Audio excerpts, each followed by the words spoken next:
বিসমিল্লাহির রহমানির রহিম। পরম করুণাময় ও অসীম দয়ালু আল্লাহর নামে শুরু।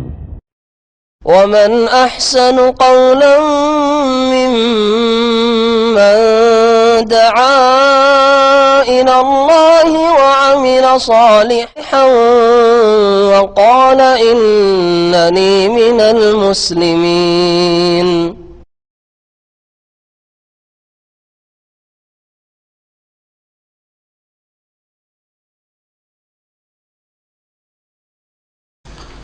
আসসালামু আলাইকুম ওয়া রাহমাতুল্লাহি ওয়া বারাকাতুহু। বিসমিল্লাহির রহমানির রহিম। আলহামদুলিল্লাহি রাব্বিল আলামিন ওয়াস সালাতু ওয়াস সালামু আলা সাইয়্যিদিল মুরসালিন নবিয়িনা মুহাম্মদ ওয়া আলা আলিহি ওয়া সাহবিহি আজমাইন। আম্মা বাদ, ফাউযু বিল্লাহি মিনাশ শাইতানির রাজীম। ওয়া ইস্তাজিলুনাকা বিল আযাব ওয়া লা ইউখলিফাল্লাহু ওয়া'দাহু ওয়া ইন্না ইয়াওমান 'ইনদা রাব্বিকা কাআলফি সানাতিন মিম্মা তা'উদ্দুন ওয়া কাআইয়্যিম মিন ক্বরিয়াতিন আমলাইতু লাহা ওয়া হিয়া যালিমাহ সুম্মা আখাযতুহা ওয়া ইলাইয়াল মাসির। সম্মানিত ভাতৃমণ্ডলী, আল্লাহ পাক রব্বুল আলামিনের যাবতীয় প্রশংসা যে আল্লাহ পাক রব্বুল আলামিন সমস্ত মখলুকাতকে সৃষ্টি করেছেন এবং সব কিছুর সকলের আল্লাহ পাক সময় আর সমস্ত দিক সুনির্ধারিত করেছেন। সে আল্লাহ পাকের যাবতীয় প্রশংসা যে আল্লাহ পাক রব্বুল আলামিন মানব জাতিকে হিদায়াতের জন্য মুহাম্মদ রাসূলুল্লাহ সাল্লাল্লাহু আলাইহি সাল্লামকে শেষ রাসূল করে প্রেরণ করেছেন। আম্বিয়া রসুলগণকে আল্লাহ পাক রব্বুল যখনই পাঠিয়েছেন কোন জাতির উদ্দেশ্যে, তখনই যেসব লোকেরা অবাধ্য হয়েছে তারা আল্লাহ পাকের আযাব সম্পর্কে তাড়াহুড়া করেছে, চ্যালেঞ্জ করেছে। আল্লাহ পাক রব্বুল আলামিন শাস্তি দেওয়ার মালিক, আল্লাহ পাক দয়া করার মালিক। কোন নবী রসুলের হাতে আযাব শাস্তি নিয়ে আসা আল্লাহ পাক রাখেননি। এই বিষয়টা কোরআনে কারীমের বহু আয়াতে আল্লাহ পাক বিভিন্ন ভাষায় বর্ণনা করেছেন। এই বিষয় থেকে আজকে তাফসীর শুরু হবে সূরাতুল হজর আয়াত নম্বর 47 থেকে। মহান আল্লাহ ইরশাদ করেছেন, ওয়ায়াস্তাজিলুনাকা বিল আযাব, হে নবী মুহাম্মদ সাল্লাল্লাহু আলাইহি সাল্লাম, তোমার কাছে এই কাফের মুশরিকরা অবাধ্যরা আযাব সম্পর্কে তাড়াহুড়া করে, অর্থাৎ আযাব তারা ত্বরান্বিত করতে বলে, আযাব তারা তাড়াতাড়ি নিয়ে আসতে বলে যে হে মোহাম্মদ, আমরা তো তোমাকে মানি না, তুমি যা বলছো তা বিশ্বাসও করি না, তোমার কথা মানতে চাই না, তুমি বলছো যে আল্লাহর কথা না মানলে, তোমার কথা না মানলে আল্লাহ পাকের আযাব আসবে, আসমানি আযাব আসবে, কোথায় তোমার আযাব? এইরকম কথা নবী মুহাম্মদ সাল্লাল্লাহু আলাইহি সাল্লামকে আল্লাহ পাক সম্বোধন করে বলছেন, সান্ত্বনা দিচ্ছেন যে এটা কোনো নতুন কথা নাই, তোমার আগে আম্বিয়া রাসূলগণের সাথে তাই করা হয়েছে, তাদের সাথে এরকম চ্যালেঞ্জ করা হয়েছে। আল্লাহ পাকের আযাব কখন দেবেন, কিভাবে দেবেন, আর কার উপর আল্লাহ পাকের আযাব নেমে আসবে, এটা আল্লাহ পাকের কাজ, কোনো নবী রাসূলের কাজ নয়। আর আল্লাহ পাক যদি বিলম্ব করেন, তার মানে এই নয় যে আল্লাহ পাক ছেড়ে দিয়েছেন। আল্লাহ পাক যদি অবসর দেন, সময় সুযোগ দেন, এটা হচ্ছে ছাড় দেওয়া, আল্লাহ পাকের ছেড়ে দেওয়া নাই। তাই আল্লাহ পাক বলছেন যে এরা আযাবকে ত্বরান্বিত করতে বলে তোমার কাছে এসে, ওয়ালা ইউখলিফাল্লাহু ওয়া'দাহু, আর জেনে রাখো যে কখনো আল্লাহ পাক তার ওয়াদা খেলাফি করবেন না। অর্থাৎ আল্লাহ পাকের যে ঘোষণা যে অবাধ্য জাতিকে আল্লাহ পাক আযাব দেন, শাস্তি দেন, ধ্বংস করেন, এই ওয়াদা খেলাফি আল্লাহ পাকের হবে না। বিলম্ব হওয়া মানে ওয়াদা খেলাফি নয়, বিলম্ব হওয়া মানে কথা মিথ্যা সাব্যস্ত হওয়া নয়। ওয়ালা ইউখলিফাল্লাহু ওয়া'দাহু, আর আল্লাহ পাক রব্বুল আলামিন যে বিলম্ব করছেন, এটা আল্লাহ পাকের কাছে বিলম্ব নয়, এটা মানুষের কাছে বিলম্ব লাগে। অনেক মুমিন মুসলিমরা মনে করে যে এত বড় জালেম, অবাধ্য, কাফের, আল্লাহ দ্রোহী, তারপর আল্লাহ পাক এত ছাড় দিয়ে রেখেছেন, ছেড়ে দিয়েছেন, মনে হচ্ছে না ছেড়ে দেননি। এখানে যেমন মুমিন মুসলিমদেরকে শেখানো হয়েছে যে কখনো এই ধারণা রাখিও না যে আল্লাহ পাকের ওয়াদা খেলাফি হয়ে গেল, আল্লাহ পাক জালেমকে চিরকালের জন্য সুখ দিয়ে, চিরকাল দুনিয়াকে চিরকাল তোমরা মনে করে নিয়েছ, আর তোমাদের যে এই অল্প সময় দেওয়া হয়েছে এটা কি মনে করছে অনেক সময়। আসলে এটা অনেক সময় নয়, এটা খুব বড় সময় নয়, বরং খুব অল্প সময় মানুষকে দেওয়া হয়েছে। মানুষের কাছে দিন হয় 12-24 ঘন্টা, 24 ঘন্টাতে দিন রাত পার হয়ে যায়, তাই না? আল্লাহ পাক রব্বুল আলামিনের কাছে এমনটা হয় না। আল্লাহ পাকের দিন এই 24 ঘন্টার দিন না। তাই আল্লাহ পাক বলছেন ওয়া ইন্না ইয়াওমান ইনদা রাব্বিকা কাআলফি সানাহ মিম্মা তাউদ্দুন, আর নিঃসন্দেহে একটা দিন ইনদা রাব্বিকা, তোমার প্রতিপালকের নিকট, আল্লাহ পাকের নিকট, মানে আল্লাহ পাকের হিসাবে, আল্লাহ পাকের হিসাবে আল্লাহ পাকের কাছে একটা দিন কাআলফি সানাতি মিম্মা তাউদ্দুন, তোমাদের গণনায় 1000 বছরের সমান। আল্লাহর একটা দিন আর তোমাদের গণনায় সেটা 1000 বছর। 1000 বছরে কত দিন হইতে পারে চিন্তা করেন। এক বছরে 360 বা 65। তো চিন্তা করুন যে মানুষকে যে আয়ু দেওয়া হয়েছে সেটা কত সীমিত, চিন্তা করুন। তাহলে আল্লাহ পাক রব্বুল আলামিনের কাছে একটা দিন আমাদের হিসাবে কত? 1000 বছর। এখান থেকে আল্লাহ পাক কি বুঝাতে চেয়েছেন? এই আয়াতের তাফসিরে একাধিক তাফসিরকারদের মতামত রয়েছে। প্রথম মত শোনেন। প্রথম মত হচ্ছে যে এই আয়াতের তাফসির হচ্ছে যে আল্লাহ পাকের হিসাবে একটা দিন, এটা মানুষের গণনায় 1000 বছর। আযাব দেওয়ার ক্ষেত্রে বা ছাড় দেওয়ার ক্ষেত্রে, আখিরাত সম্পর্কে বলা হয়নি। দুনিয়ার ক্ষেত্রে যে মানব জাতিকে আল্লাহ পাক ছাড় দিয়ে রেখেছেন, সময় সুযোগ দিয়ে রেখেছেন, অবকাশ দিয়ে রেখেছেন, জালেমকে, কাফেরকে, নাস্তিককে, আল্লাহ দ্রোহীকে, বেদিনকে, অশ্লীলতার জীবনযাপনকারীদেরকে আল্লাহ পাক যে ছেড়ে দিয়ে রেখেছেন অবাধ, মনে হচ্ছে স্বাধীনতায়। আল্লাহ পাক দীর্ঘ সময় ছেড়ে রাখেননি। আল্লাহ পাক রব্বুল আলামিন যদি 1000 বছরও কোনো জাতিকে সময় দেন, তাই 1000 বছরে তাদের কত প্রজন্ম চলে গেছে বাপদাদারা। হ্যাঁ, কত প্রজন্ম আপনার খুব ভোগবিলাস করলো অথচ পাপে ডুবে থাকলেন 1000 বছর। হ্যাঁ, চিন্তা করেন 1000 বছরে একটা রাসূলুল্লাহ সাল্লাল্লাহু আলাইহি ওয়াসাল্লাম মের জামানা 1400 বছর হলো, 1400 বছর। তাহলে এখন আল্লাহ পাকের হিসাবে 1.5 দিনও পার হয়নি। হ্যাঁ, 1.5 দিনও পার হয়নি আল্লাহ পাক রব্বুল কাছে। তো কোন জাতিকে যদি আল্লাহ পাক উত্থান দান করেন 1000 বছরের জন্য, তো আল্লাহ একটা দিন ছাড়লেন, একটা দিন আল্লাহ ছেড়েছেন। 500 বছর খুব দাপট চালিয়েছে আর খুব জুলুম অত্যাচার করেছে, তা আল্লাহ পাক রব্বুল কতদিন ছাড় দিয়েছেন? আধা দিন, 12 ঘন্টা আল্লাহ পাক সুযোগ দিয়েছেন।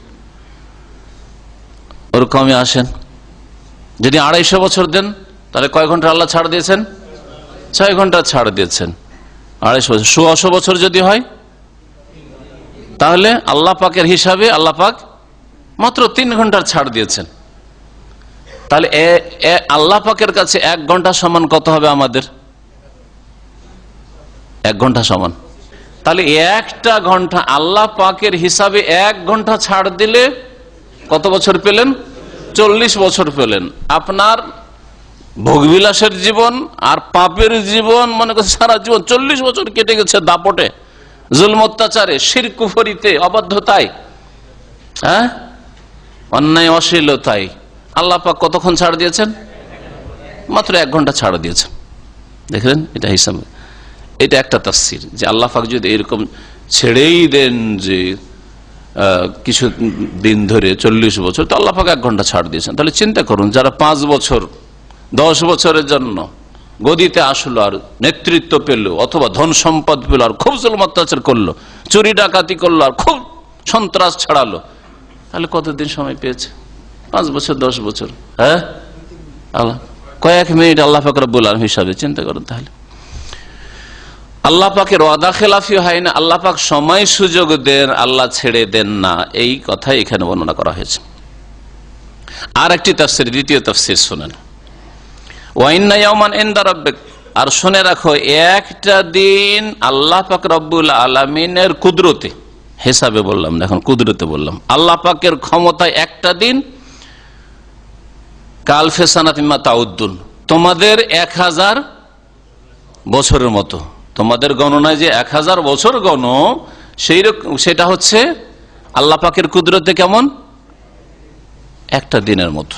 অর্থাৎ কোন জাতিকে আল্লাহ পাক 1000 বছর ছেড়ে দিয়েছেন, তার মানে এই কথা ভাবিও না যে আল্লাহর ক্ষমতার বাইরে চলে গেছে।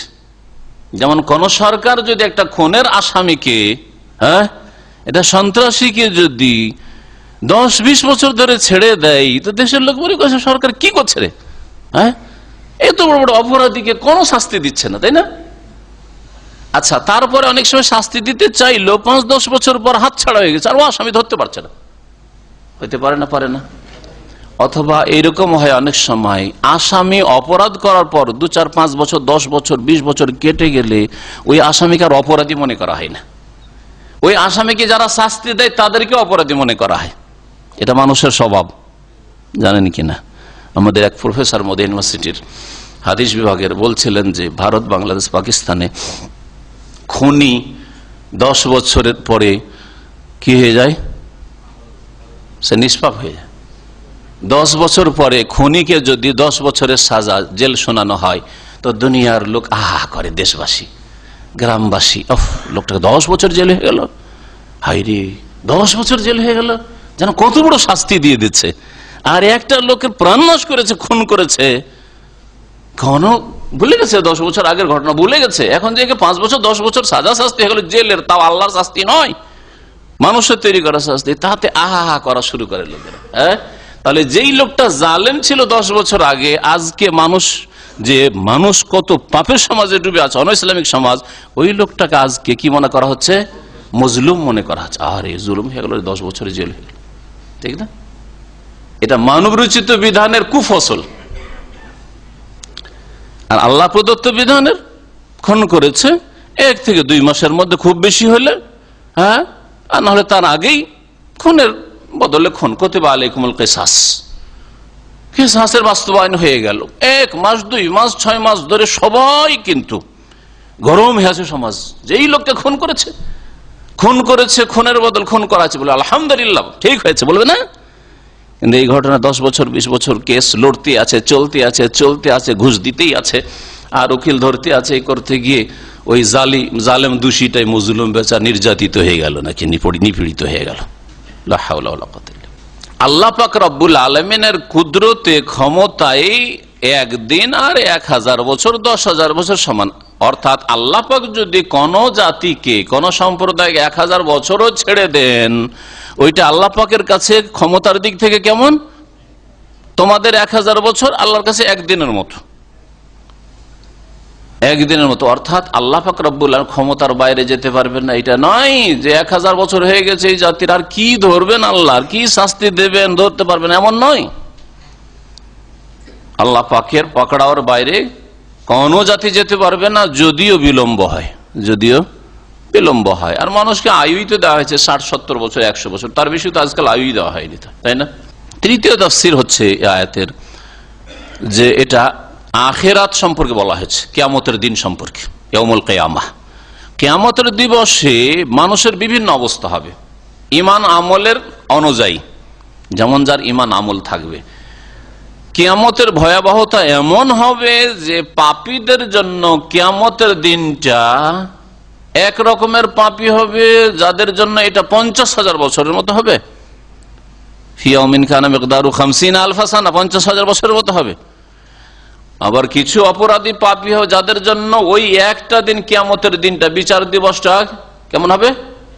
1000 বছরের মতো হবে। কিন্তু আল্লাহ পাকের হিসাবে সেটা কিয়ামতের দিনটা একটা দিন মাত্র, ইয়াউমুল কিয়ামা, একটা দিন মাত্র। ওয়া ইন্না ইয়াওমান ইনদা রাব্বিকা কাআলফি সানাতিন মিম্মা তাউদ্দুন। তাহলে কিয়ামতের ভয়াবহতা বোঝানো হয়েছে। আর কেউ কেউ বলেছেন যে বাস্তবিক ওই কিয়ামতের দিনটা মানুষের দুনিয়ার দিনের গণনায় 1000 বছর হবে। একটাই দিন, সেটা কিয়ামতের বিচার দিন, কিন্তু সেই দিনটা হবে 1000 বছরের। এর সমর্থনে একটা হাদিস রয়েছে, নবী করিম সাল্লাল্লাহু আলাইহি ওয়াসাল্লাম বলেছেন যে ফকির, গরিব, যারা দরিদ্র মানুষ, বেশি টাকা পয়সা যাদের ছিল না, তারা জান্নাতে যেতে পারবে ধনীদের তুলনায়, পয়সাওয়ালাদের তুলনায়। কতদিন আগে? 500 বছর আগে। আর ওই হাদিসের কোন একটা অংশে রয়েছে নিসফ, অর্ধেক দিন আগে।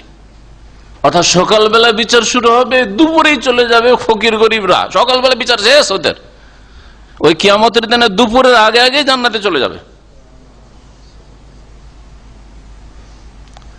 আর যারা পয়সাওয়ালা, হ্যাঁ, নেতৃত্বের দিকে নেতা, ওদের নেতৃত্বের হিসাব, জবাবদেহি, পয়সার হিসাব, কোথা থেকে আমদানি, কোথায় রফতানি, কোথা থেকে আয়, কোথা থেকে ব্যয়, এই হিসাব হইতে হইতে সন্ধ্যা হয়ে যাবে, তারপরেও নাজাত পাবে কিনা। কয়টা তাফসীর হলো তাহলে? 4টা তাফসীর হলো। একটা হচ্ছে কিয়ামতের দিন সম্পর্কে 2টা। তো কিয়ামতের দিন সবাইকে কিন্তু 1000 বছর আর 50,000 বছর লাগবে না, পাপ হিসাবে। যার পাপ বেশি হবে 50,000 বছর লাগবে, যার পাপ আছে কিন্তু তুলনামূলক কম, মুসলিমদের পাপিষ্ট যারা গুনাহগার, তাদের জন্য সেটা 1000 বছর হবে। কিন্তু মুসলিম নেক, আল্লাহ ভীরু, মুত্তাকি, পরহেজগার, জান্নাতি, তাদের জন্য মুহূর্তের মধ্যে শেষ, মুহূর্তের মধ্যে তাদের দিন শেষ, কোনো বালা মুসিবত নেই সেই দিন। ফালা খাউফুন আলাইহিম ওয়ালা হুম ইয়াহজানুন, না কোনো ভয় না কোনো দুশ্চিন্তা।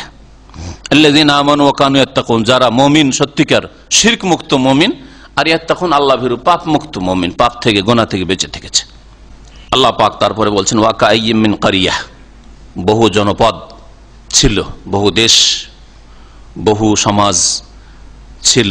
আমলাইতু লাহা, কারিয়া মানে গ্রাম, শহর, জনপদ মানে জনপদের অধিবাসী, বহু জনপদের অধিবাসীরা ছিল। আমলাইতু লাহা, যেই জনপদের অধিবাসীদেরকে, যেই দেশের, যেই শহরের অধিবাসীদেরকে আমি সময় সুযোগ দিয়েছিলাম, ছাড় দিয়েছিলাম। এমলা বা এমহাল মানে হচ্ছে ছাড় দেওয়া, সময় সুযোগ দেওয়া।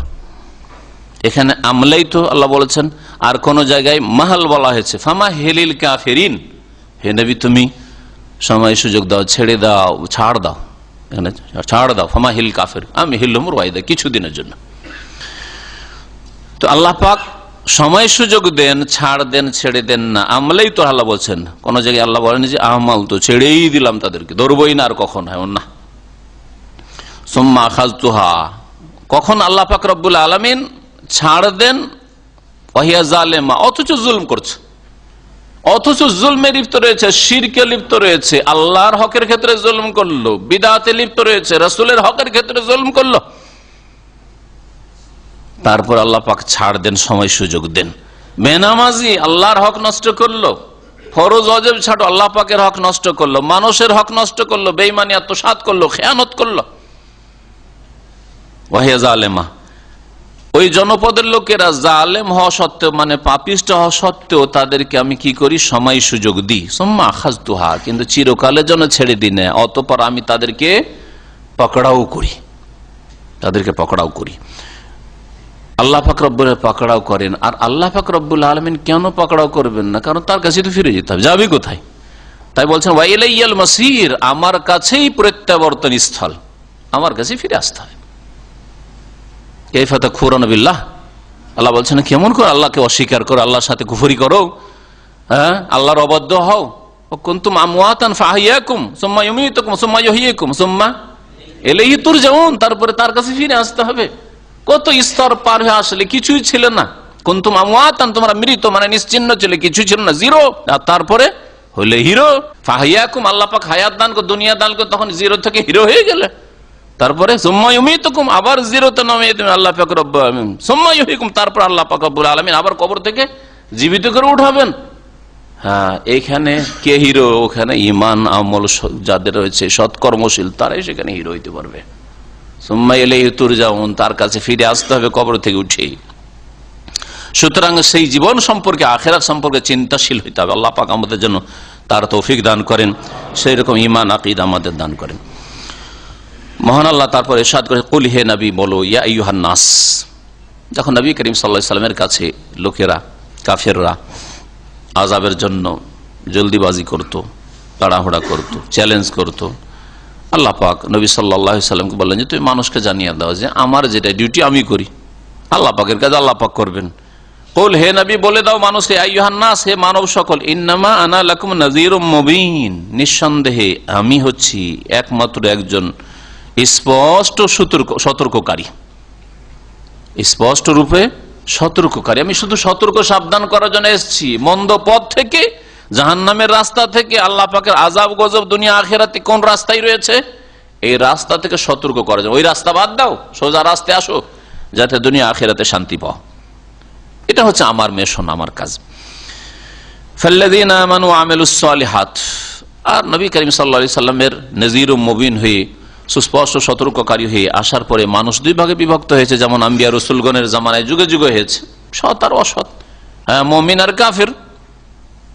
আল্লাহ পাক দুই দলের বদলা সম্পর্কে, শেষ পরিণাম সম্পর্কে বলছেন যে সৎকর্মশীলদের কত উত্তম প্রতিদান রয়েছে, আল্লাহ পাকের কাছে মহাপুরস্কার রয়েছে, আর যারা অসৎ তাদের জন্য কত কঠোর শাস্তি রয়েছে।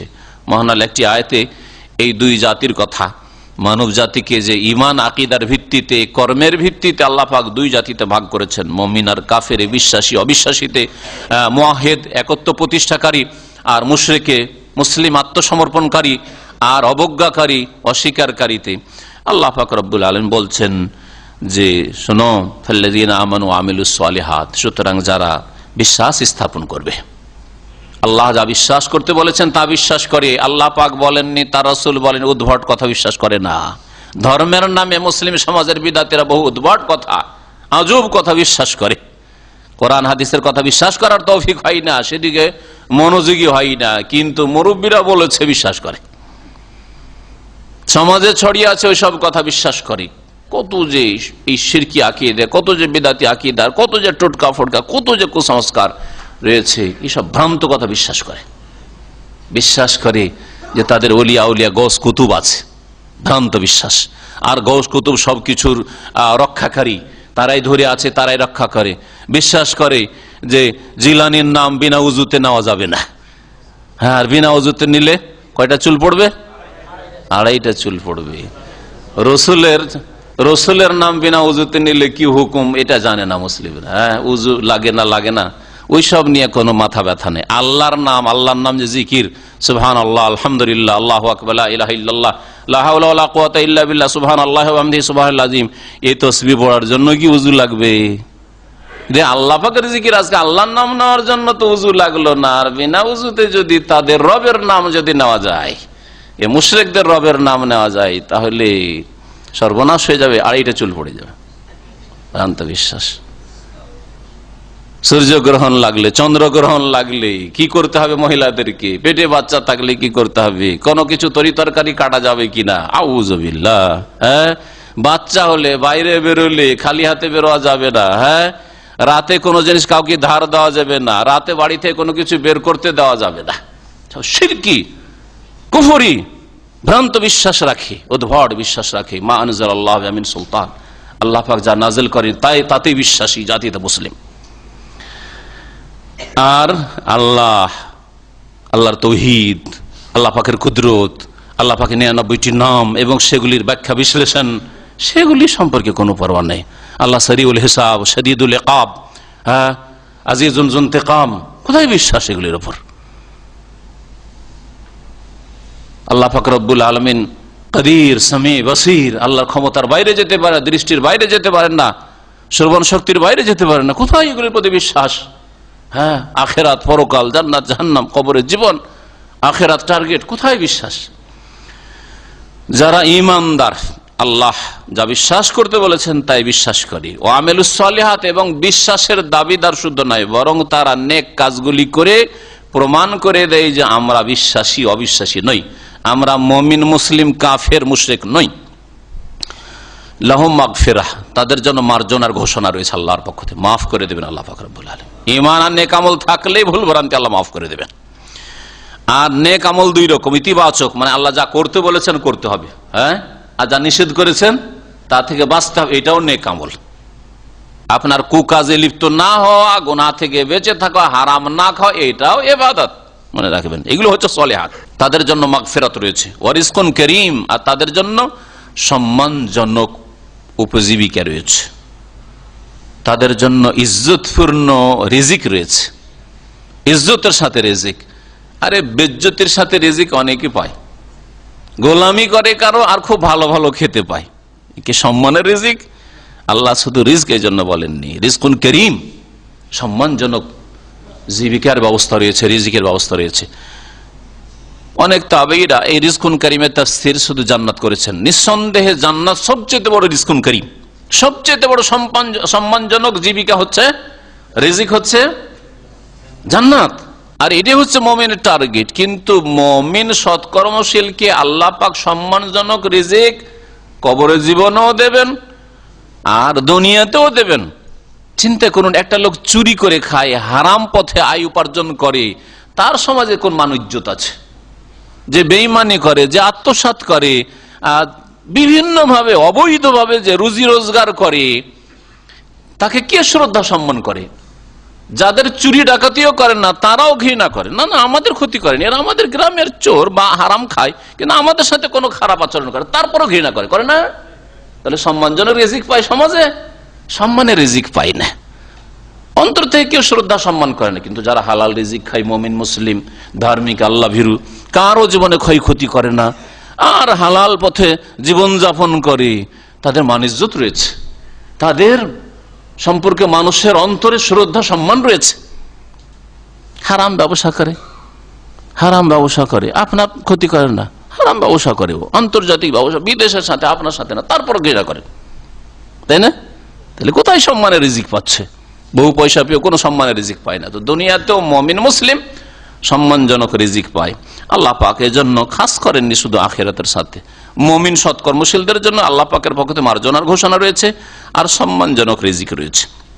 ওয়াল্লাযিনা সাউ ফি আয়াতিনা মুআজিজিন, আর যেসব লোকেরা অপচেষ্টা চালায়, সায়াস মানে প্রয়াস চালানো, চেষ্টা করা, ওয়াল্লাযিনা সাউ ফি আয়াতিনা, যারা অপপ্রয়াস চালায়, ফি আয়াতিনা আমার বিধানাবলী সম্পর্কে, আমার আয়াত সমূহ সম্পর্কে, মুআজিজিন সেই বিধানগুলিকে ব্যর্থ করে দেওয়ার উদ্দেশ্যে, সেই বিধানগুলির লক্ষ্য উদ্দেশ্য ব্যর্থ করার উদ্দেশ্যে আল্লাহ পাকের যে আয়াত, কোরআনে কারীমের আয়াত আর রাসূলুল্লাহ সাল্লাল্লাহু আলাইহি ওয়াসাল্লাম হাদিস, সবগুলি বিধানাবলী, আল্লাহ পাকের বিধানাবলী, ওহীর বিধানকে কেউ যদি ব্যর্থ করতে চায়, যে কোরআন হাদিসের যে লক্ষ্য উদ্দেশ্য রয়েছে মানুষকে ঈমানদার আর সৎ তৈরি করা, আর সৎ সমাজ গঠন করা, নেক আল্লাহ ভীরু মানুষ পয়দা করা, এই যে উদ্দেশ্য রয়েছে আল্লাহ পাকের দিনের, আল্লাহ পাকের ওহীর, এটাকে কেউ যদি ব্যর্থ করতে চায়,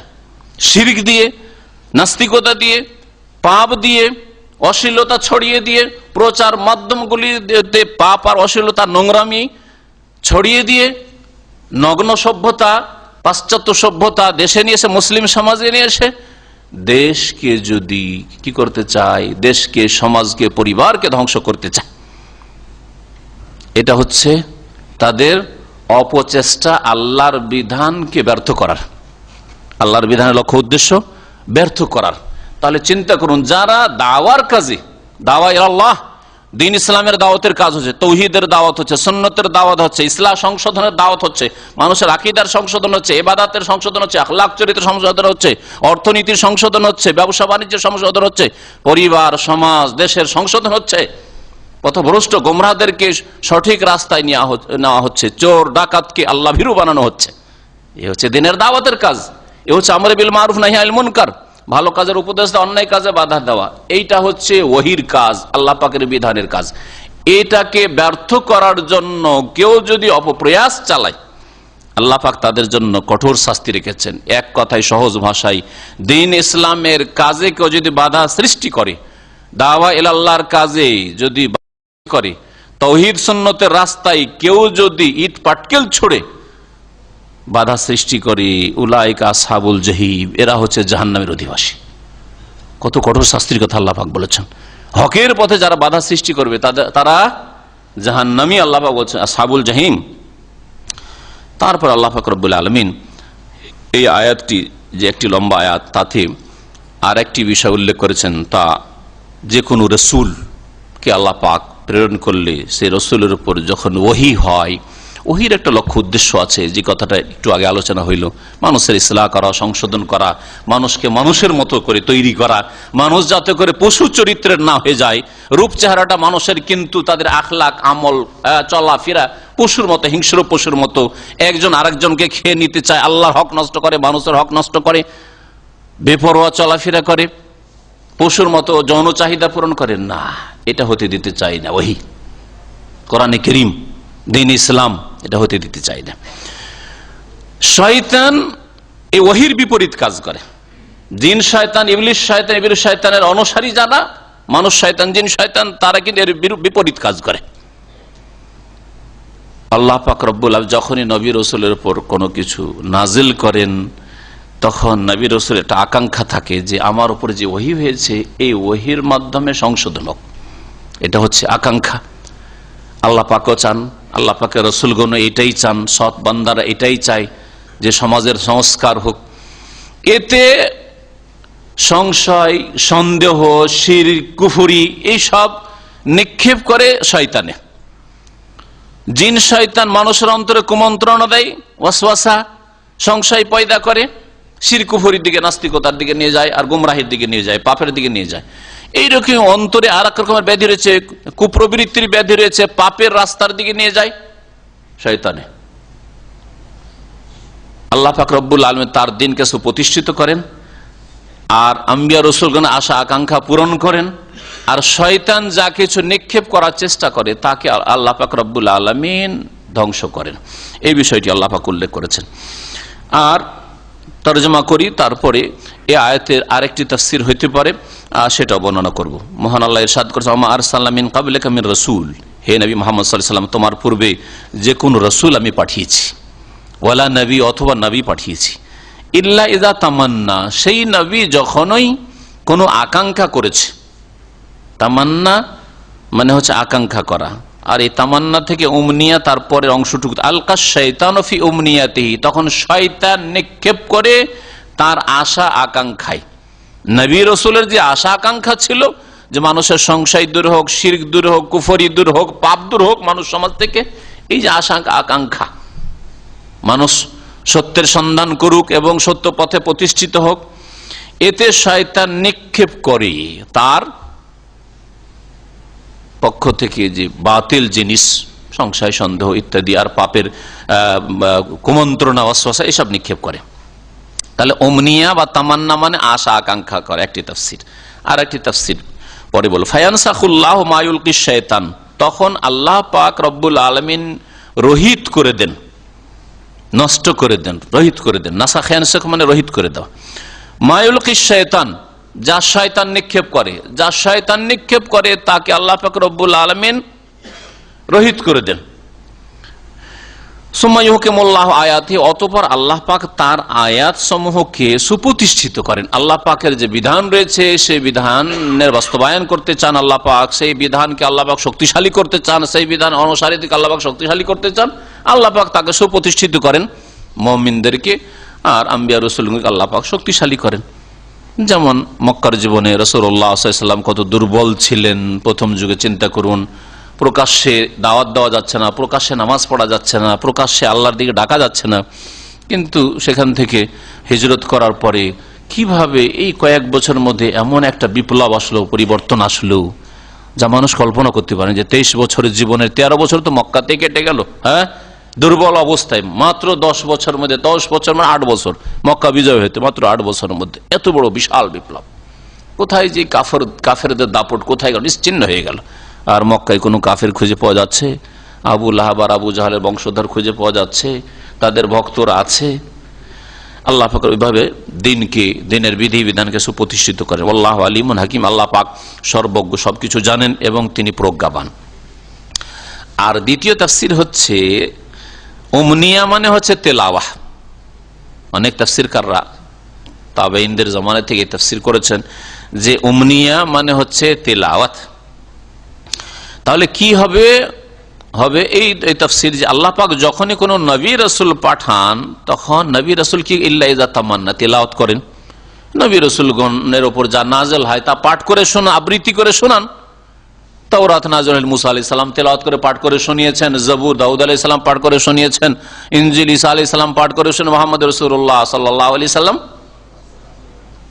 কোরআনে কারীম তেলাওয়াত করে। ইল্লা ইযা তামান্না, নবী রাসূল তেলাওয়াত করেন। আলকা শাইতানু ফি উমনিয়াতিহি, নবী রাসূলের তেলাওয়াতের উদ্দেশ্য কি? মানুষকে কোরআন শোনার উদ্দেশ্য কি?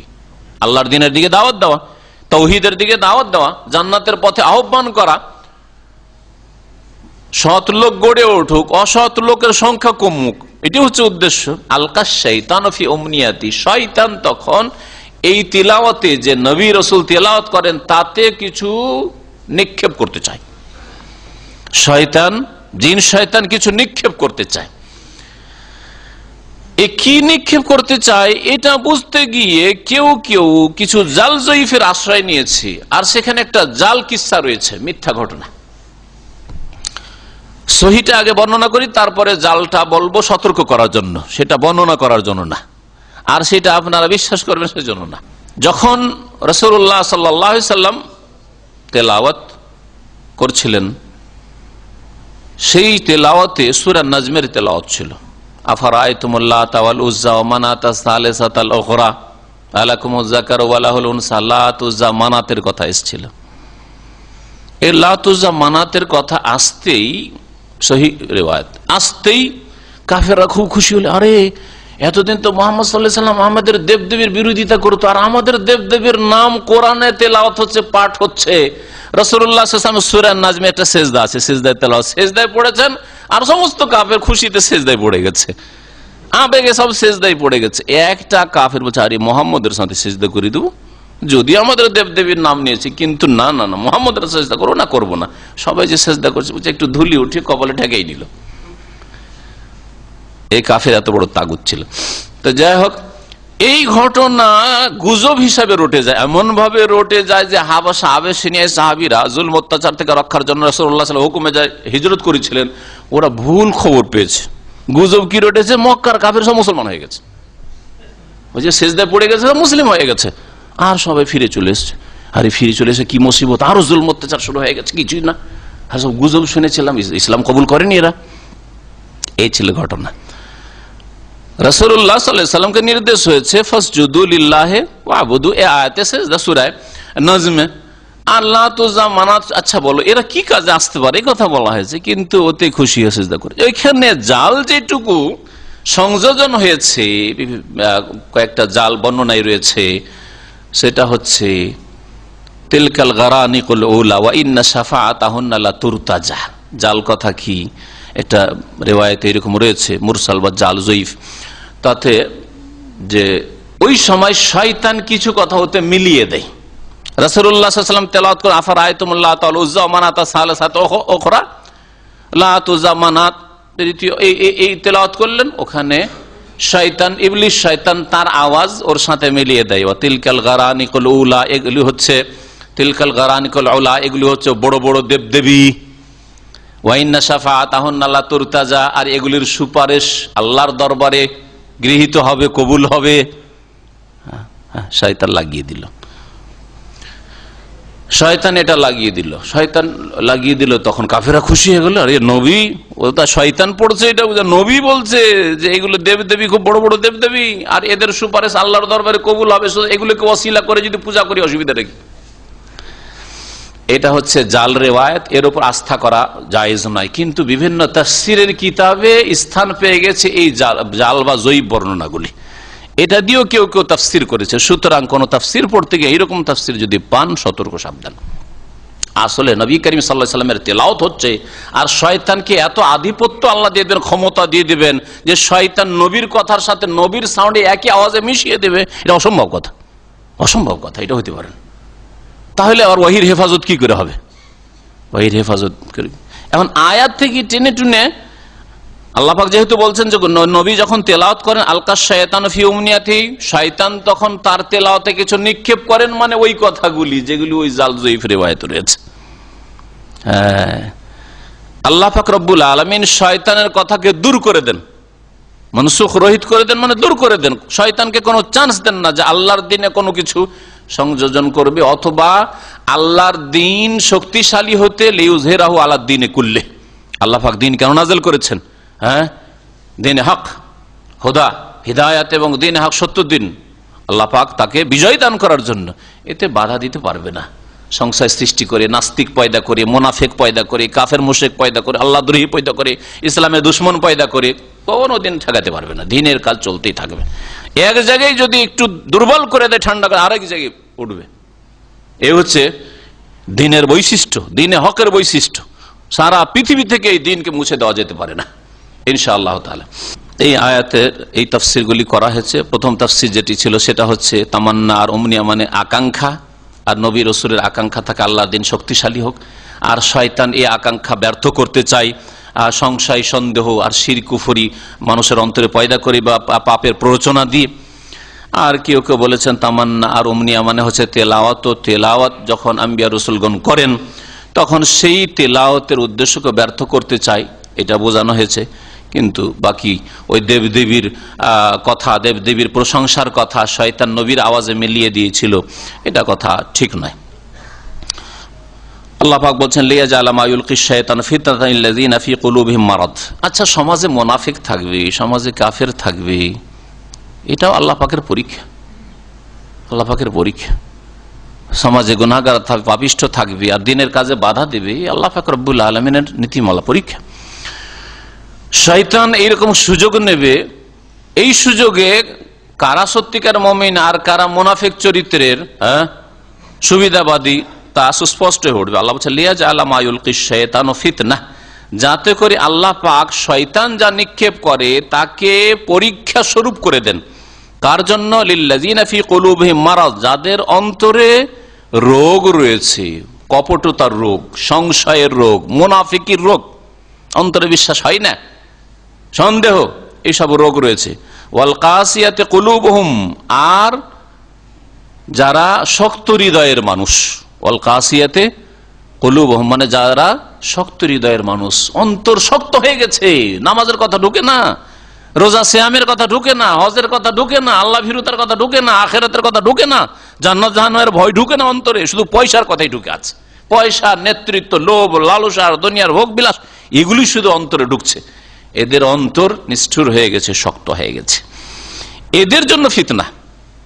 তাহলে শয়তানকে যে আল্লাহ পাক কিছু সুযোগ দিয়েছেন যে কিছু গুমরাহ করো, পথভ্রষ্ট করো, শয়তান মানুষের অন্তরে যে ওয়াসওয়াসা নিক্ষেপ করে, এটা মুনাফিকদের জন্য আর দুনিয়াদারদের জন্য, পেটুকদের জন্য, যারা আল্লাহ পাকের বান্দা হতে চায় না, আল্লাহ পাকের অনুগত হতে চায় না, দিন মোতাবেক জীবন যাপন করতে চায়, তাদের জন্য ফিতনা।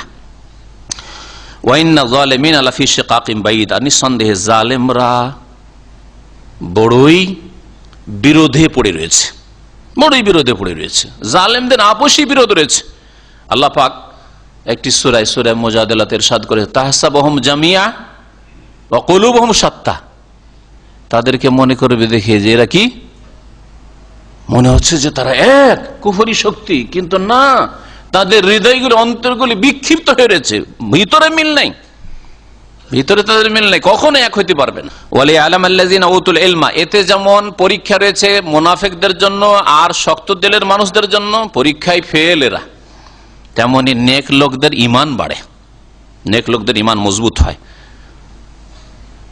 মাটিকে যত শুকাবেন মজবুত হবে, আর শুকানো বা যত পোড়াবেন আরো মজবুত হবে। হ্যাঁ, ওই রকম মুমিনরা।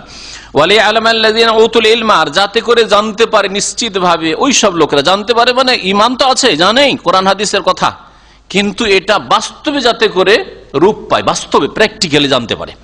আল্লাযিনা উতুল ইলমা, যাদেরকে জ্ঞান দেওয়া হয়েছে, কোরআন এবং হাদিসের, দ্বীন ইসলামের জ্ঞান দেওয়া হয়েছে, আকীদা, ইবাদত, আখলাকের জ্ঞান দেওয়া হয়েছে, তারা যাতে জানতে পারে আন্নাহুল হাক্কু মির রাব্বিক, এই ওহী, এই কোরআন কারীম আল্লাহ পাকের বিধান রবের পক্ষ থেকে চিরসত্য, এটা হচ্ছে সত্য বিধান। ফায়ুমিনু বিহি, সুতরাং তার প্রতি তারা বিশ্বাস মজবুত করবে, বিশ্বাস স্থাপন করবে। ফাতুখবিত লাহু কুলুবুহুম, এবং তাদের হৃদয় সেই দিকে ধাবিত হবে। ফাতুখবিত লাহু কুলুবুহুম, এই আল্লাহ পাকের দিনের দিকে, হকের দিকে তাদের হৃদয় ঝাঁপিয়ে পড়বে, আল্লাহমুখী হবে, আল্লাহর দিনমুখী হবে। ওয়া ইন্নাল্লাহা লাহাদিল্লাযিনা আমানু ইলা সিরাতিম মুস্তাকিম, নিঃসন্দেহে আল্লাহ পাক রব্বুল আলামিন মুমিনদেরকে পরিচালিত করেন, অবশ্যই পরিচালিত করেন। লাহাদি ইসম ফাইলের সাথে হাদি, অবশ্যই পরিচালিত করেন। আল্লাযিনা আমানু, ওই সব লোকদেরকে যারা ঈমানদার, কোন দিকে পরিচালিত করেন? ইলা সিরাতিম মুস্তাকিম, সরল পথের দিকে, সরল পথের দিকে পরিচালিত করেন, দুনিয়াতে আর আখিরাতে। আখিরাতে পরিচালিত করবেন জান্নাতের পথে। আল্লাহ পাক তার রহমতে, তাদের ঈমান আমলের বদলতে আল্লাহ পাকের রহম হবে, আল্লাহ পাক তাদেরকে জান্নাতের পথে পরিচালিত করে, জান্নাতে যাবে তারা। আর দুনিয়াতে তারা সঠিক পথের ওপর, দিনের ওপর, সহি আকীদা, সহি ইবাদতের ওপর কায়েম থাকবে। ওয়ালা ইয়াজালুল্লাযিনা কাফারু ফি মিরয়াতিম মিনহু, আর কাফেররা সর্বদাই আল্লাহ পাকের দিন সম্পর্কে সন্দিহান থাকবে, কাফের সংশয়ে সন্দেহী পড়ে থাকবে, বললেও শুনবে না, মানবে না। কতদিন পর্যন্ত এই সন্দেহ তাদের থাকবে? মত পর্যন্ত বা কিয়ামত আসা পর্যন্ত। আর প্রত্যেকের মত তার জন্য কিয়ামত, কিন্তু মরে গেলে তো শেষ। হাত্তা তাতিয়াহুমুস সাআতু বাগতা, এমনকি তাদের কাছে কিয়ামত আকস্মিক ভাবে চলে আসবে। কিয়ামত তাদের কাছে হঠাৎ করে চলে আসবে। কিয়ামত পর্যন্ত যদি তাদের সময় দেওয়া হয় তবু সংশোধন করবে না এই কাফের, অবাধ্য বেদিন, যাদের অন্তর শক্ত হয়ে গেছে। আও ইয়াতিয়াহুম আযাবু ইয়াউমিন আকিম, অথবা তাদের কাছে এসে পড়বে এমন দিন আযাব, আও ইয়াতিয়াহুম তাদের কাছে এসে পড়বে আযাবু ইয়াউমিন আকিম, বন্ধ্যা দিবসের আযাব, শাস্তি। বন্ধ্যা দিবসের শাস্তি, বন্ধ্যা দিবস বলা হয়েছে কিয়ামতের দিবসকে। কিয়ামতের দিবসকে বন্ধ্যা কেন বলা হইল? আযাবুন আকিম, আকিম যে বন্ধ্যা হয় তারপরে আর তার ঘরে ছেলে মেয়ে জন্মায় না, তাই না? তো কিয়ামতের দিনকে বন্ধ্যা ইয়াউমুন আকিম কেন বলা হয়েছে?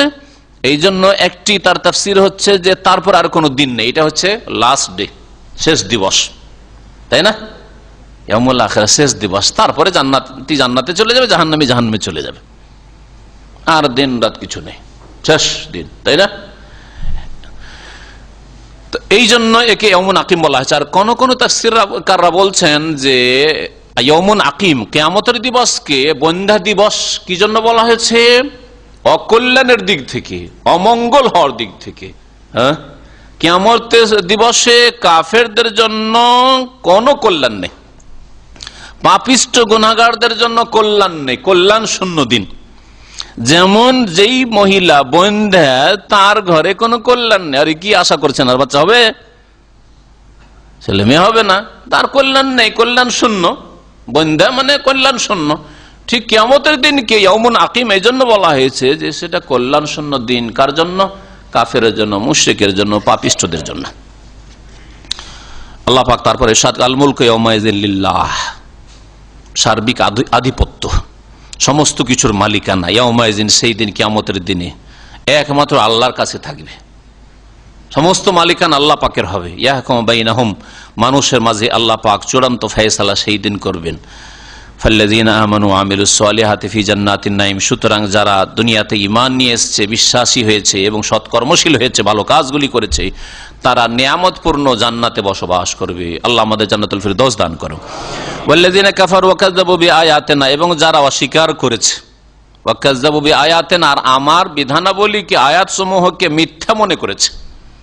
আল্লাহ পাকের দ্বীনের কথা, আয়াতের কথা, হাদিসের কথা তারা মিথ্যা মনে করেছে, বিশ্বাস করেনি। ফাউলাইকা লাহুম আযাবুম মুহিন, তাদের জন্য বড়ই অপমানজনক শাস্তি রয়েছে। মুহিন লাঞ্ছনাকর বা অপমানজনক আযাব।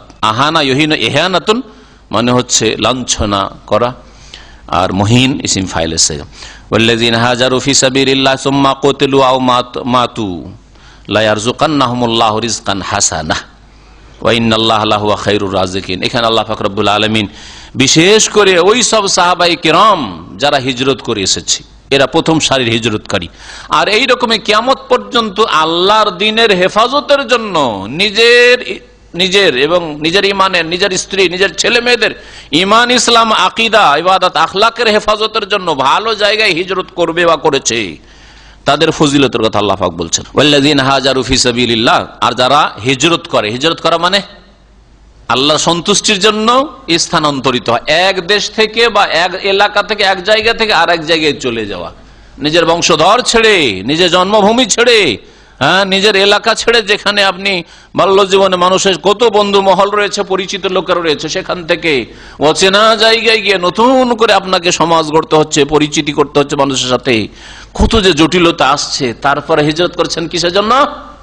আল্লাহর ফি সাবিলিল্লাহ, দুনিয়ার গরজে নাই, প্রেমের গরজে নাই, পয়সার গরজে নাই, সুখের জীবন যাপন, পশ্চিমা দেশের এই পাড়ি দেওয়া নয়, এগুলি হিজরত নাই। এই হিজরতের কোনো প্রশংসা নাই, বরং এইরকম হিজরতগুলি দুনিয়ার ক্ষেত্রে বিপজ্জনক, আখিরাতের ক্ষেত্রে বিপজ্জনক। যে দুনিয়ার গরজে যে এক দেশ থেকে আরেক দেশে চলে যাচ্ছে মানুষ। আল্লাহ পাক বলছেন ওয়াল্লাযীনা হাজারু ফি সাবিলিল্লাহ, যারা আল্লাহর রাস্তায় হিজরত করে, সুম্মা কুতিলু, তারপরে তাদেরকে কি করা হয়? নিহত করা হয়। আল্লাহর রাস্তায় হিজরত করলো, হিজরত করার পরে জিহাদ ফি সাবিলিল্লাহর সুযোগ আসলো, আল্লাহর দুশমনের হাতে নিহত হইল, মারা গেল। আও মাতু, অথবা বিছানায় মারা গেল। তাহলে বোঝা গেল যে মুহাজিরের এমনিতেই ফজিলত রয়েছে, আল্লাহ রাস্তায় জিহাদ করে মারা যাক অথবা এমনিতেই বিছানায় মারা যাক, আও মাতু, অথবা বাড়িতেই মারা যাক, সাধারণ অবস্থায় মারা যাক। লা ইয়ারযুকান্নাহুমুল্লাহু রিজকান হাসানা, এদের সকলকেই, যারা শহীদ হয়েছে আল্লাহর রাস্তায় হিজরত করে আর যারা শহীদ হয়নি বাড়িতেই মারা গেছে, যেমন খালিদ বিন ওয়ালিদ রাদিয়াল্লাহু তাআলা আনহু, এত জিহাদ করলেন, শেষখানে বিছানায় ইন্তেকাল হচ্ছে আর কান্না করছেন যে হায়রে আল্লাহ, আমার নসিবে শাহাদাত আসলো না, আমি শাহাদাত দিয়ে সৌভাগ্য হইলাম না, এত কাফেরের বিরুদ্ধে আমি জিহাদ করলাম কিন্তু সব অনেকে শহীদ হলো, আমি শাহাদাত পেলাম না। এদের জন্য ফজিলত রয়েছে। তাও আল্লাহ বলছেন এদের সকলকে আল্লাহ পাক রব্বুল আলামিন কি করবেন? উত্তম রিজকান হাসান, উত্তম রিজিক অবশ্যই দান করবেন। আল্লাহ পাক জান্নাত দেবেন, জান্নাতের এমন রিজিক রয়েছে মালা আইনুর রাত, সহিহ বুখারী হাদিসে রয়েছে, যা কোনো চোখে দেখেও নি জীবনে, কোনো চোখে দেখেনি, কোনো রাজার চোখে দেখেনি। ওয়ালা উযুনুন সামিআত, কোনো কানে শোনেইনি এত গল্প। কল্পনার জগতে যতই গল্প করেন জান্নাতের গল্পতে পৌঁছিতে পারবেন না, জান্নাতে যা বাস্তবে পাবেন সেই গল্পে কল্পনা করে পৌঁছিতে পারবেন না। ওয়ালা খাতারা আলা কালবে বাশার, আর কোন মানুষের অন্তরে এসব কথা খেয়ালেও আসেনি, উদ্রেক হয়নি এসব কথার। ওয়ালা খাতারা, কখনো খটকিনি যে এইরকম নিয়ামত হইতে পারে, এইরকম হইতে পারে। কল্পনা তো আমরা করি, কোনো কিছু দেখার আগে মানুষ কল্পনা করে, কেউ রাজপ্রাসাদ দেখেনি তার আগে কল্পনা করে না। আমরা প্রত্যেক মানুষ কারোর সাথে টেলিফোন যোগাযোগ দীর্ঘদিন আছে, দেখেনি তার আগে কিন্তু ওর একটা ফিগার, আপনার সামনে একটা নকশা আছে না নেই? এক ভাই দীর্ঘদিন আমার সাথে টেলিফোন যোগাযোগ করেন, দূরে থাকেন, আর তারপরে গত কয়েকদিন আগে তার সাথে দেখা, তার একটা ফিগার, তার কথাবার্তা তার শুনে একটা ফিগার ছিল যে লোকটা লম্বা হবে, তারপরে লোকটা এইরকম হবে হয়তো দেখতে, কিন্তু দেখলাম যে আরে একটু বিপরীত, সাদা হবে, এই হবে, সে হবে, কত একটা নকশা থাকে, প্রত্যেকের থাকে, কিন্তু জানি না আপনাদের থাকে কিনা, তো আমার তো থাকে, থাকে না? হ্যাঁ হ্যাঁ হ্যাঁ।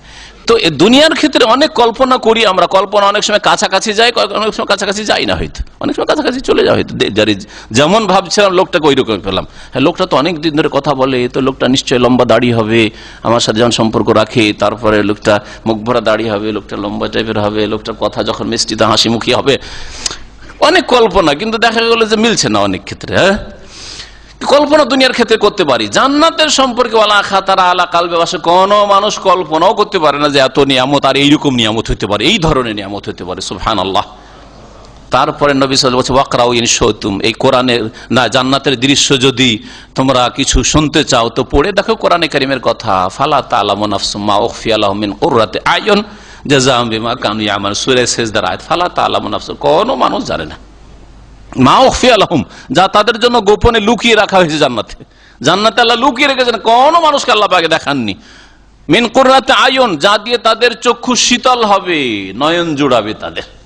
জাযাআম বিমা কানু ইয়ামালুন, তাদের কর্মের প্রতিফল, তারা দুনিয়াতে ভালো আমল করে আসবে, তাদেরকে উত্তম প্রতিদান এমন দেবেন, আর এমন লুকিয়ে রেখেছেন যে কোনো মানুষ জানেন না। আল্লাহ পাক বলছেন, আল্লাহ পাক রব্বুল আলামিন তারপর বলছেন ওয়া ইন্নাল্লাহা লাহু খায়রুর রাযিকিন, নিঃসন্দেহে আল্লাহ পাক রব্বুল আলামিন নিঃসন্দেহে উত্তম রিজিক দাতা, দুনিয়াতে উত্তম রিজিক দাতা তিনি। রাজ্জাক, শুধু রাজ্জাক না, খায়রুর রাযিকিন আল্লাহ পাক রব্বুল আলামিন। আরে বাপ খেতে দিচ্ছে মনে করছেন, হ্যাঁ মা খেতে দিচ্ছে, আপনি শ্বশুরের খরচে পড়াশোনা করছেন, শ্বশুরের খরচে বিদেশে এসেছেন, খুব শুকরিয়া আদায় করছেন। আর আল্লাহ পাক কত কি দিচ্ছেন, সবকিছু আল্লাহর দেওয়া, মাথা থেকে পা পর্যন্ত, শ্বাস প্রশ্বাস, সুস্থতা, অবসর, আর আল্লাহ পাকের তৌফিক, আল্লাহ পাকের এই যে রুজি রোজগার রাস্তা খুলে দেওয়া, আল্লাহর শুকরিয়া কোথায়? আল্লাহ পাকের শুকরিয়া কোথায়? তোমার খাতায় আছে?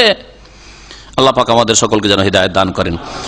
আল্লাহ পাক খায়রুর রাযিকিন, তিনি রাজ্জাক এবং তিনি খায়রুর রাযিক, উত্তম রিজিক দাতা। লা ইউদখিলান্নাহুম মুদখালান ইয়ারদুনাহা, অবশ্যই অবশ্যই তাদেরকে প্রবিষ্ট করবেন এমন স্থানে, মুদখালা এমন জায়গায়, এমন দাখিল হওয়ার জায়গায়, ইয়ারদাউনাহু, যা তারা পছন্দ করবে, যাতে তারা সন্তুষ্ট হয়ে যাবে।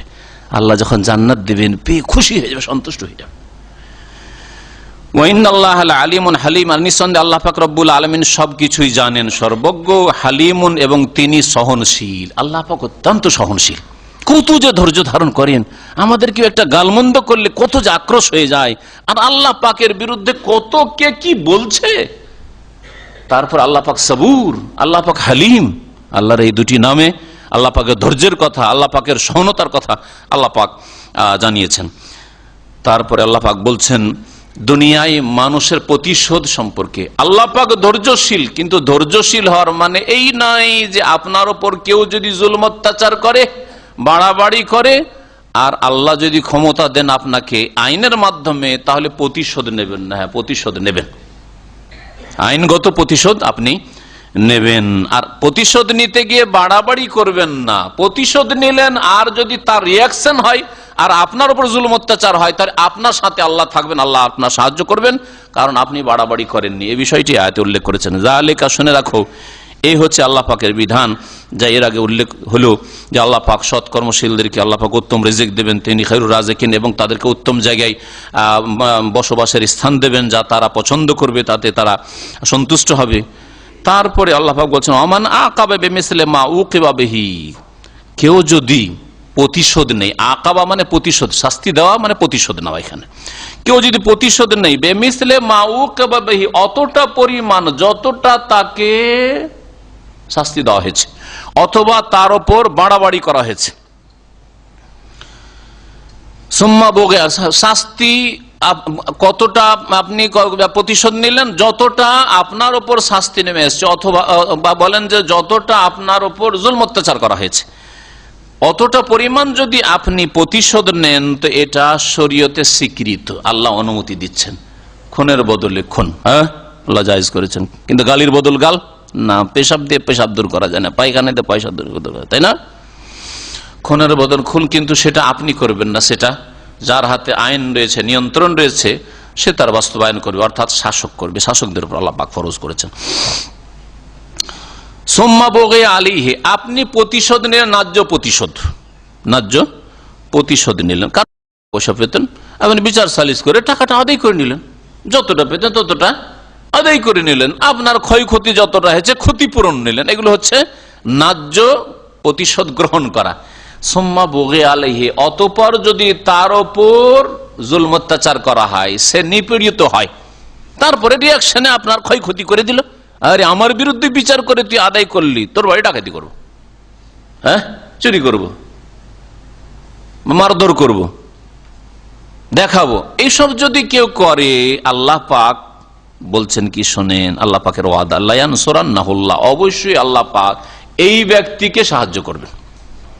ন্যায্য প্রতিশোধ নিয়েছিল, আর তার কারণে সে কোনো অপরাধ করেনি, আর এই জন্য ন্যায্য প্রতিশোধ নিল, সেই জন্য তুমি রিয়াকশনে তার ক্ষয়ক্ষতি করবে, তারপর জুলুম অত্যাচার করবে, নির্যাতন করবে, তার অবশ্যই আল্লাহ পাক তার সাথ দেবেন, তার সাহায্য করবে। আল্লাহ যদি কারো সাহায্য করেন, তো কে তাকে ঠেকাতে পারে? আল্লাহ পাকের ওয়াদা, ইন্নাল্লাহ লাফুন গফুর, নিঃসন্দেহে আল্লাহ পাক রব্বুল আলামিন মাফকারী, লাফুন অবশ্যই মাফকারী, আর গফুর ক্ষমাশীল। যালিকা বিআন্নাল্লাহ ইউলিজুল লাইলা ফিন নাহারি ওয়া ইউলিজুন নাহারা ফিল লাইল ওয়া আন্নাল্লাহা সামিউম বাসীর। বলছে এই হচ্ছে আল্লাহ পাকের বিধান। আর শুনে রাখো যে আল্লাহ পাক রব্বুল আলামিন সবকিছুর মালিক। আল্লাহ পাক রব্বুল আলামিনের কাজে কোনো শরীক নেই। বিআন্নাল্লাহ ইউলিজুল লাইলা ফিন নাহার, আল্লাহ রাতকে দিনের মধ্যে প্রবিষ্ট করেন, রাতকে দিনের মধ্যে ঢুকিয়ে দেন। কেমন করে ঢুকান? একটা হচ্ছে যেটা প্রসিদ্ধ অর্থ, সেটা হচ্ছে শীতকাল আর গ্রীষ্মকালে দুই রকম অবস্থা হয়। রাতকে দিনে ঢুকিয়ে দেন, রাতের বেশ কিছুটা অংশ দিনের মধ্যে ঢুকে পড়ে, যার ফলে আজকাল আমাদের রাত বড়ই কি হয়ে গেছে, ছোট হয়ে গেছে, তাই না? ছোট হয়ে গেছে। আজকালকার রাতের 2-3 ঘন্টা শোয়ার সুযোগ পাচ্ছেন না, কিন্তু শীতকালে 6 ঘন্টা ঘুমিয়েও রাত পার হয় না, তাই না? আল্লাহ পাক এটা করেন। ওয়াইউলিজুন নাহারা ফিল লাইল, আর দিনকে কখনো কখনো, মানে শীতকালে দিনকে রাতে আল্লাহ পাক প্রবিষ্ট করে দেন, রাতকে বড় করে দেন। দিনের বেশ কিছু অংশ রাতে ঢুকে পড়েছে, যার ফলে রাত বড় হয়ে গেছে। এটা হচ্ছে আয়াতের তাফসীর। আর কেউ কেউ বলেছেন এর চাইতে সহজ করে, যে রাতকে দিনে ঢুকান মানে রাত শেষ হয়ে যায়, রাতের পরে দিন চলে আসলো, আর দিনের পরে রাত চলে আসলো। দিন যাচ্ছে যাচ্ছে, আর রাতের এই ছায়া, অন্ধকারের ছায়া এমন ভাবে তাড়া করে আসছে দিনের ওপর যে ঢেকে নিল। যেমন আপনি চাদর যান, আপনার হাতে চাদর আছে, আর চাদরটা যদি আপনি লম্বা করে দেন, হ্যাঁ, তো কোনো কিছু উন্মুক্ত খোলা ছিল, দিলেন ঢেকে, তো ওই রকমই অন্ধকারের ছায়া এমন দ্রুত বেগে তাড়া করে আসে দিনের আলোর ওপর, যে সে আলোকে কি করে ঢেকে ফেলে। এ কার দ্বারা হয়? আল্লাহ পাকের কুদরতে, আল্লাহই করেন। যে আল্লাহ পাক রব্বুল আলামিন এইসব করতে পারেন, সেই আল্লাহ কি মজলুমের সাহায্য করতে পারবেন না? অবশ্যই সাহায্য করবেন। ওয়ান্নাল্লাহ সামিউম বাসীর, আর নিঃসন্দেহে আল্লাহ পাক রব্বুল সর্বশ্রোতা, সবকিছু শোনেন আর সর্বদ্রষ্টা, সবকিছু দেখেন। যালিকা বিআন্নাল্লাহু আল হক, আর শুনে রাখো যে এইসব আল্লাহ কেন করেন, কারণ তিনিই তো এক আল্লাহ, তিনি সত্য মাবুদ, আর কেউ মাবুদ নেই। তিনি যখন হক, তো আবার খুনদের দিবিগুলি করতে পারে, বাতিলগুলি করতে পারে, হ্যাঁ, ওলি আর গৌস কুতুব করতে পারে, কবর মাজারওয়ালা করতে পারে না, কেউ করতে পারে না। বিআন্নাল্লাহু আলা, কারণ আল্লাহ পাক রব্বুল আলামিন বরহক মাবুদ, সত্য মাবুদ। এই আয়াতটা মনে রাখবেন, আয়াত নম্বর 62, আয়াত নম্বর সূরা হজের 62, লা ইলাহা ইল্লাল্লাহ কালেমা তাইয়্যিবা, এর সঠিক অর্থ আল্লাহ ছাড়া কেউ সত্য মাবুদ নেই। লা ইলাহা, লা ইয়ানাফি জিন্স, ইলাহ ওর ইসিম, আর হাক্কুন বা বেহাক্কিন খবর এখানে মাহজুফ উজ্জ আছে। খবর যে উজ্জ আছে, এখানে মওজুদুনকে উজ্জ মানবো না, হ্যাঁ, বরং হাক্কুন বা বেহাক্কিনকে উজ্জ মানবো। এর দলিল হচ্ছে এই আয়াত, এই দলিল হচ্ছে এই আয়াত। আর আরেকটি আয়াত রয়েছে সূরা লুকমানে, যালিকা বিআন্নাল্লাহু আল হক, শুনে রাখো যে আল্লাহ পাক হচ্ছেন হক। সুতরাং লা ইলাহা ইল্লাল্লাহ মানে বলবেন কি, সঠিক অর্থ কি, আল্লাহ ছাড়া কেউ সত্য মাবুদ নেই। এটা বাস্তব সত্য কথা, আল্লাহ ছাড়া কেউ সত্য মাবুদ নেই। বাকিগুলো যে আছে এগুলি হচ্ছে মিথ্যা মাবুদ, বাতিল মাবুদ, দেবী দেবী বাতিল মাবুদ। কবর মাজার যে মাবুদ, এদের জন্য সিজদা, এদের জন্য খাসি কুরবানির জবাই, এদের জন্য গিয়ে ওই ওরসে গিয়ে গরু জবাই, আর এদের জন্য বড় বড় ডেক চড়ে, আর এদের সন্তুষ্টির জন্য নজরানা আর কত কি পেশ করা হয়, ফুল চড়ানো হয় ইত্যাদি, এইসব যে করা হয়, এইগুলি হচ্ছে কি, এদের কাছে চাওয়া হয়, মদত চাওয়া হয়, ইয়া গৌসুল আজম মদত, গৌস আজম বলা হয় জিলানিকে, গরিবের দাতা গরিব নওয়াজ চিশতিকে। এগুলি হচ্ছে কি বাতিল, সব বাতিল উপাস্য। তারা আপন আপন জায়গায় নেক হইলেও তারা এই শিক্ষা দেয়নি। আর যদি কেউ এই শিক্ষা দিয়ে থাকে, সাপোজ ধরে নেন কেউ শিক্ষা দিয়ে থাকে, তাহলে সে বাতিল, সেও বাতিল, আর তার ইবাদতও বাতিল। ভালো করে শুনে রাখেন। আর আল্লাহ হচ্ছেন হক। তাই আল্লাহ পাক বলছেন যে যালিকা বিআন্নাল্লাহু আল হক ওয়া আন্না মা ইয়াদুনা মিন দুনিহি হুয়াল বাতিল, আর আল্লাহকে বাদ দিয়ে অন্য যাকেই তারা ডেকে থাকে। দেখেন, মা ইয়াদুনা মিন দুনিহি, যাকেই ডাকে, তাহলে গৌসুল আজম বলে জিলানিকে ডাকুক, হ্যাঁ, আর কোন নবী রসুলকেই ডাকুক, আর কোন সাহাবিকেই ডাকুক, আর শাহজালালকে ডাকুক, আটরসিকে ডাকুক, এ হচ্ছে বাতিল। আল্লাহ ছাড়া অন্যকে ডাকা বাতিল। বাবা গো উদ্ধার করো, বাবা গো তোমার দরবারে এসেছি বড় আশা নিয়ে, আমার রোগটা ভালো করে দাও, বাবা গো আমার মেয়ের বিবাহ হয় না, সমস্যা দূর করে দাও, হ্যাঁ, মাদাদ ইয়া রাসূলুল্লাহ, এগুলো হচ্ছে বাতিল। শিরক হচ্ছে সবচেয়ে বড় বাতিল, সবচেয়ে বড় বাতিল। আল্লাহ ছাড়া অন্যকে ডাকা, আর ওই ডাকায় যদি তারা সন্তুষ্ট থাকে তো তারাও বাতিল, সব বাতিল। এই আয়াতে আর সূরা লুকমানের আয়াতে শুধু হওয়ার পার্থক্য রয়েছে। যালিকা বিআন্নাল্লাহু আলা ওয়া আন্না মা ইয়াদুনা মিন দুনিহিল বাতিল, ওখানে আছে, শুধু হওয়া শব্দটি নেই। একই কথা। এই দুটি আয়াত স্পষ্ট প্রমাণ করে যে লা ইলাহা ইল্লাল্লাহ মানে লা ইলাহা বিহাক্কিন, সত্য মাবুদ নেই আল্লাহ ছাড়া কেউ।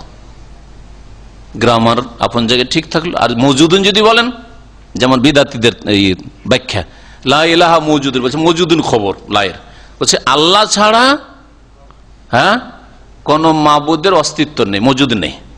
তো এটা মিথ্যা কথা না? আল্লাহ ছাড়া মাবুদের অস্তিত্ব আছে। হিন্দুদের মাবুদ হচ্ছে দেবদেবী, বৌদ্ধদের মাবুদ হচ্ছে বৌদ্ধদেব নিজে, হ্যাঁ, শিখদের মাবুদ রয়েছে, এই কবর পূজারীদের মাবুদ রয়েছে, এরা সেজদা করে, এদের কাছে ফরিয়াদ করে, এদের কাছে চাই, তা মাবুদ তো আছে। তা আপনি যে বলছেন নেই মওজুদ, মওজুদ তো আছে, কি করে বলছেন যে লা ইলাহা মুজ, আর কোনো মওজুদ নেই আল্লাহ ছাড়া কেউ? মিথ্যা কথা। তাহলে আপনার এটা আরে কালিমা আল্লাহর মিথ্যা নাই। হ্যাঁ, হক মাবুদের অস্তিত্ব নেই, বাতিল মাবুদের অস্তিত্ব আছে, বাতিল পন্থীদের বাতিল মাবুদ রয়েছে। ওয়া আন্নাল্লাহু আল আলিউল কাবীর, নিঃসন্দেহে আল্লাহ পাক রব্বুল আলামিন সুউচ্চ সুমহান, আল আলী সুউচ্চ, আল কবীর সুমহান। আলম তারা, হে নবী তুমি চিন্তা করে দেখো না, সরাসরি সম্বোধন নবীকে, আর পরোক্ষভাবে সকল মানুষকে সম্বোধন করা হয়েছে। আন্নাল্লাহ আনজালা মিনাস সামাই মাআন, যে নিঃসন্দেহে আল্লাহ পাক রব্বুল আলামিন আকাশ থেকে মানে ওপর থেকে বৃষ্টি বর্ষণ করেন। মাথার উপরে যা আছে সেটাকে আকাশ বলা আরবি ভাষায়, এজন্য আকাশ থেকে না, মেঘমালা থেকে বৃষ্টি বর্ষণ হয়, সেটাকে এখানে আকাশ বলা হয়েছে।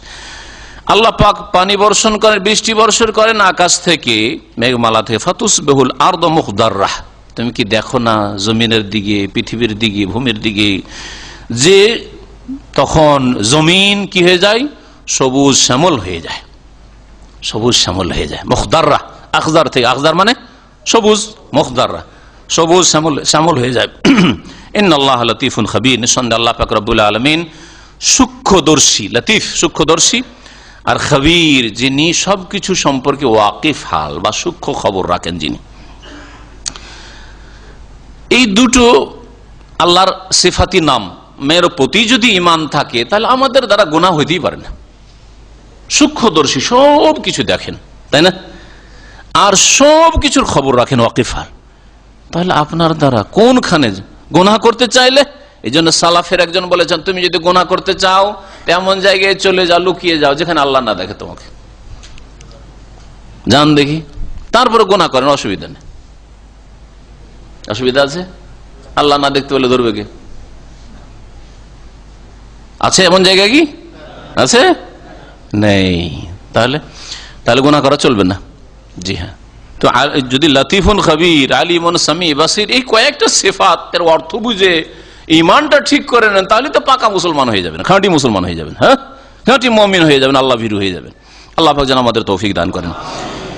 আর শুধুই আসমায়ে হুসনা মুখস্থ করা, যেমন এটা বিদাতীদের কাজ, শুধু 99টা মুখস্থ, ইয়া আল্লাহ ও ইয়া রহমান ও ইয়া রাহিম ও ইয়া মালিক ও ইয়া কুদ্দুস ও মুখস্থ করি। আর যে জান্নাত, জান্নাত 99টা নাম মুখস্থ, জান্নাত, জান্নাত এত সস্তা নাকি? দুনিয়ায় সস্তা কিছু পাওয়া যায় না, এত পয়সা লাগে চাল ডাল কিনতে, আর জান্নাত কেনার জন্য 99টা নাম মুখস্থ করলি হয়ে যায়? এত সুবিধা না, এত সুবিধা নাই। আল্লাহর নাম এহসা, এই জন্য মান হাফেজাহা, নবী বলেননি এই কথা, ইন্না লিল্লাহি তিসআতা ওয়া তিসঈনা ইসমা, আল্লাহ 99টা নাম রয়েছে, মান হাফেজা আছে হাদিসে, যে হেফজ করলো, মুখস্থ করলো না, নাই, আছে মান আহসাহা, যে আয়ত্ত করলো, ওই নামগুলির শব্দ আয়ত্ত করলো, অর্থ আয়ত্ত করলো, তারপরে আমলে আয়ত্তে নিয়ে আসলো, আকীদা বিশ্বাসে আয়ত্ত করলো, আমলে আয়ত্ত করলো, যে নিজের আয়ত্ত নিয়ে আসলো, বাস্তবায়ন করলো, দেখালো যারা, সে অবশ্যই জান্নাতে যাবে। যার ইয়াকিন আছে আল্লাহ শোনেন, আল্লাহ দেখেন, আল্লাহ সূক্ষ্ম খবর রাখেন, সে আল্লাহর অবাধ্য হতেই পারে না, আল্লাহর নজরের সামনে অন্যায় করতেই পারে না। আর বাপের সামনে, মায়ের সামনে একটা জায়েজ কাজও করেন না, বিবিকে একটু দেবেন, একটু করবেন, জায়েজ তো, কোন না জায়েজ কাজ ওইটা? হ্যাঁ, লজ্জায় মরে যাবেন। আর বিবি যদি চোখ মারে, চুপ করে, চোখ মারে যখন, হ্যাঁ, বাপের সামনে, মায়ের সামনে। লাহু মা ফিস সামাওয়াতি ওয়া মা ফিল, আল্লাহ পাক বলছেন যে একমাত্র আল্লাহর কি যা কিছু আকাশ সমূহে রয়েছে, ওমা ফিল, আর যা কিছু জমিনে রয়েছে, সবকিছু আল্লাহর। ওয়া ইন্নাল্লাহা লাহুয়াল গানিউল হামিদ, আর নিঃসন্দেহে আল্লাহ পাক রব্বুল আলামিন অভাব মুক্ত, অমুখাপেক্ষী, গানি, যিনি অভাব মুক্ত। আল্লাহ পাকের কোনো অভাব নেই, আল্লাহর দিলে কিছুই কমে না। এত পৃথিবীকে, মুমিনকে শুধু না, কাফেরকেও দিচ্ছেন আল্লাহ পাক, নাস্তিক বেদিনকে দিচ্ছেন, মুশরিককেও দিচ্ছেন। আল্লাহ ছাড়া অন্যের কাছে গিয়ে ধর্ণা দিচ্ছে, তুই ওখানে চাস, দেবদেবীর কাছে গিয়ে চাস, তুই মাজারে গিয়ে চাস, দেবো, তোকে দেবো, পরীক্ষার জন্য দেবো, যাতে তুই আরো গুমরাহ হ, যে হ্যাঁ ওই বাবার কাছ থেকে পেলাম ছেলে, বাবাই রোগ ভালো করলো, তাকেও দেন আল্লাহ পাক। এটা এক পরীক্ষা। এই জন্য কোথাও বাস্তবে লাভ হয়ে গেল, পেয়ে গেলেন, সেটা শরীয়ত না। শরীয়ত কোনটা? কোরআন এবং হাদিস, ওহীটা হচ্ছে শরীয়ত। এই কথা যারা বুঝে নিয়েছে তারাই সত্যিকার মুআহিদ আর সুন্নতের অনুসারী হতে পারবে। বিদাতি একটা অনুষ্ঠান করলো, মিলাদ করলো, যে আমার বাবা অসুস্থ ছিল, আল্লাহর কাছে নিয়ে তো আল্লাহ একটা মিলাদ মাহফিল করলাম, তুমি আমার বাবাকে অসুস্থ করে দাও। আল্লাহ পাক তোমাকে বিদাতি বানাবার জন্য, পরীক্ষায় ফেলার জন্য তোমার বাবাকে সুস্থ করতে পারেন, কিন্তু এটা বৈধতার দলিল না যে তোমার মিলাদ বৈধ হয়ে গেল, তোমার শবে বরাতে হালুয়া রুটি করা বৈধ হয়ে গেল, না, এটা প্রমাণ করে না। কখনো নাজায়েজ কাজ, শিরক করবেন, বিদাত করবেন, আর তার ফল পেয়ে যাবেন। তাবিজ, কে বললো তাবিজ চলবে না? আমি তাবিজ করেছি যেদিন থেকে, সেদিন থেকে খুব ভালো আছি, এটা বৈধতা প্রমাণ করে না যে তাবিজ হালাল, তাবিজ জায়েজ। বৈধতা প্রমাণ করার জন্য শরীয়তের দলিল লাগবে। নবী করিম সাল্লাল্লাহু আলাইহি ওয়াসাল্লাম বলেছেন, মান তাআল্লাকা তামিমাতান ফাকাদ আশরাকা, যে তাবিজ লটকায় সে শিরক করলো। এইটা হচ্ছে দলিল। আর দলিল এই নয় যে আমার তাবিজ আছে তো কোনোদিন ক্ষয়ক্ষতি দেখতে পাই না, ভয় লাগে না, আর যখন তাবিজ ছিল না খুব ভয় লাগতো রাস্তাঘাটে। এটা দলিল নাই। কোনো কিছু জায়েজ করার জন্য প্র্যাকটিক্যালি কিছু পেয়ে যাচ্ছেন, ওইটা দলিল নাই। মূর্খ মানুষরা এগুলোকে দলিল বানিয়ে বসে আছে, যার ফলে শিরক বিদআতে আর গুমরাহিতে ডুবে আছে। আল্লাহ পাক রব্বুল আলামিন অভাব মুক্ত, আল হামিদ, আর তিনি প্রশংসিত। আল হামিদ, সবচাইতে বেশি প্রশংসা তার হয় এবং সবচাইতে বেশি প্রশংসার অধিকারী তিনি। আলম তারা আন্নাল্লাহ সাখারা লাকুম মা ফিল আরদ, হে নবী তুমি কি চিন্তা করে দেখো না যে আল্লাহ পাক রব্বুল আলামিন তোমাদের জন্য নিয়োজিত করে দিয়েছেন, তোমাদের জন্য নিয়োজিত করে দিয়েছেন মা ফিল আরদ, পৃথিবীতে যা কিছু আছে তা, জমিনের ওপরে যা আছে আর জমিনের পেটে যা আছে সবকিছু তোমাদের জন্য নিয়োজিত করেছেন। দেখেন পেট্রোল উঠাচ্ছেন, হ্যাঁ, খনিজ সম্পদ উঠাচ্ছে, আর জমিনের ওপরে আল্লাহ চাষাবাদ করছেন, জমিনের ওপরে বাড়ি ঘর বানাচ্ছেন, বসবাস যোগ্য জমিন করে দিয়েছেন, জমিনের উপরে কত কি করছেন, এই জমিন থেকে কত কি আপনি সবকিছুই পাচ্ছেন, যা আপনার প্রয়োজন সব প্রয়োজন আপনি মিটাচ্ছেন জমিনের ওপর থেকে অথবা ভূগর্ভ থেকে। তো আল্লাহ পাক বলছেন যে পৃথিবীতে যা কিছু আছে তা তোমাদের জন্য নিয়োজিত করেছেন। অন্য আয়াতে রয়েছে মাহফিস সামাওয়াত, সাখারা লাকুম মাহফিস সামাওয়াতি ওয়া মাহফিল আরদ, আকাশে যা আছে তাও তোমাদের আয়ত্তে নিয়োজিত করেছেন তোমাদের জন্য, আর জমিনে তো আকাশের গুলি কেমন করে নিয়োজিত, আমরা তো আকাশে যেতেই পারি না। ওর আবার কি তাফসীর হবে? তাহলে ওর তাফসীর হবে যে আকাশ থেকে যদি বৃষ্টি আল্লাহ না দিতেন, ওইটা হচ্ছে নিয়োজিত করা তোমাদের খেদমতের জন্য, তোমাদের উপজীবিকা রিজিকের ব্যবস্থার জন্য, তোমাদের যাতে জীবনযাপন না। একটা লোক 50-60 বছর যে দুনিয়ায় থাকবে কমপক্ষে, যদি এই 50-60 বছরের জীবনে বৃষ্টি না পায় বাঁচতেই পারবে না, অসম্ভব। কোন গবাদি পশু বাঁচতে পারবে না, বাঁচতে পারবে? অসম্ভব। আল্লাহ নিয়োজিত করেছেন। মাটির তলায় যে পানি আছে সেটা তোমাদের জন্য নিয়োজিত করেছেন, এই পানি যদি না আসতো, আর আয়তুন আসবাহা মাউকুম গাওরা, তোমাদের পানি যদি পাতালে নেমে চলে যায়, ফামাইয়াতিকুম বিমাইন মাইন, তোমাদের জন্য মিষ্টি পানি কোন শক্তি এনে দিতে পারে, কোন জিলানি চিস্তি আছে আর কোন দেবদেবী আছে এনে দিতে পারে, নিয়ে আসো তো দেখি। আল্লাহ পাক আকাশকে নিয়োজিত করেছেন, মানে আকাশ থেকে যে বৃষ্টি তোমাদের সেবায় নিয়োজিত করেছেন, এই বৃষ্টি নামছে আর তোমাদের সেবা যত্ন হচ্ছে, তোমাদের উপজীবিকার ব্যবস্থা হচ্ছে। আল্লাহ পাক ইরশাদ করছেন ওয়াল ফুলক, আর নৌযানগুলিকে দেখো, নৌযানগুলিকে দেখো। ফুলক, ফুলক এক বচন হয়, বহু বচন, শব্দে পাল্টে না। অধিকাংশ ক্ষেত্রে এক বচন, যেমন রাজুল এক বচন, আর বহু বচন হচ্ছে রিজাল, তাই না? কিন্তু ফুলক এমন একটা শব্দ যে ওয়াহেদ ফুলক, ওয়াহেদ এক বচনও হয়, ফুলক মানে একটা নৌযান, আর ফুলক মানে বহু নৌযান। ওয়াল ফুলক, আর নৌযানগুলি তাজরি ফিল বাহরি বিআমরিহি, আল্লাহ পাকের নির্দেশে এই সমুদ্রের ওপর পরিচালিত হচ্ছে, আল্লাহ পাকের নির্দেশে ভাসছে পানির ওপর। আল্লাহ যদি এটা না করে দিতেন তাহলে কখনো তোমরা এক জায়গা থেকে আরেক জায়গা পানি পথে সফর করতে পারতে না। ওয়ায়ুমসিকুস সামান তাকা আলাল আরদ, আর আল্লাহ পাক আকাশকে ধারণ করে রয়েছেন। কে ধারণ করে রয়েছেন? আল্লাহ। কোরআনে আকীদা হচ্ছে আল্লাহ ধারণ করে আছেন আসমান, তাই না? যে আল্লাহ আসমান ধারণ করে আছেন তিনি জমিন ধারণ করে না? অবশ্যই।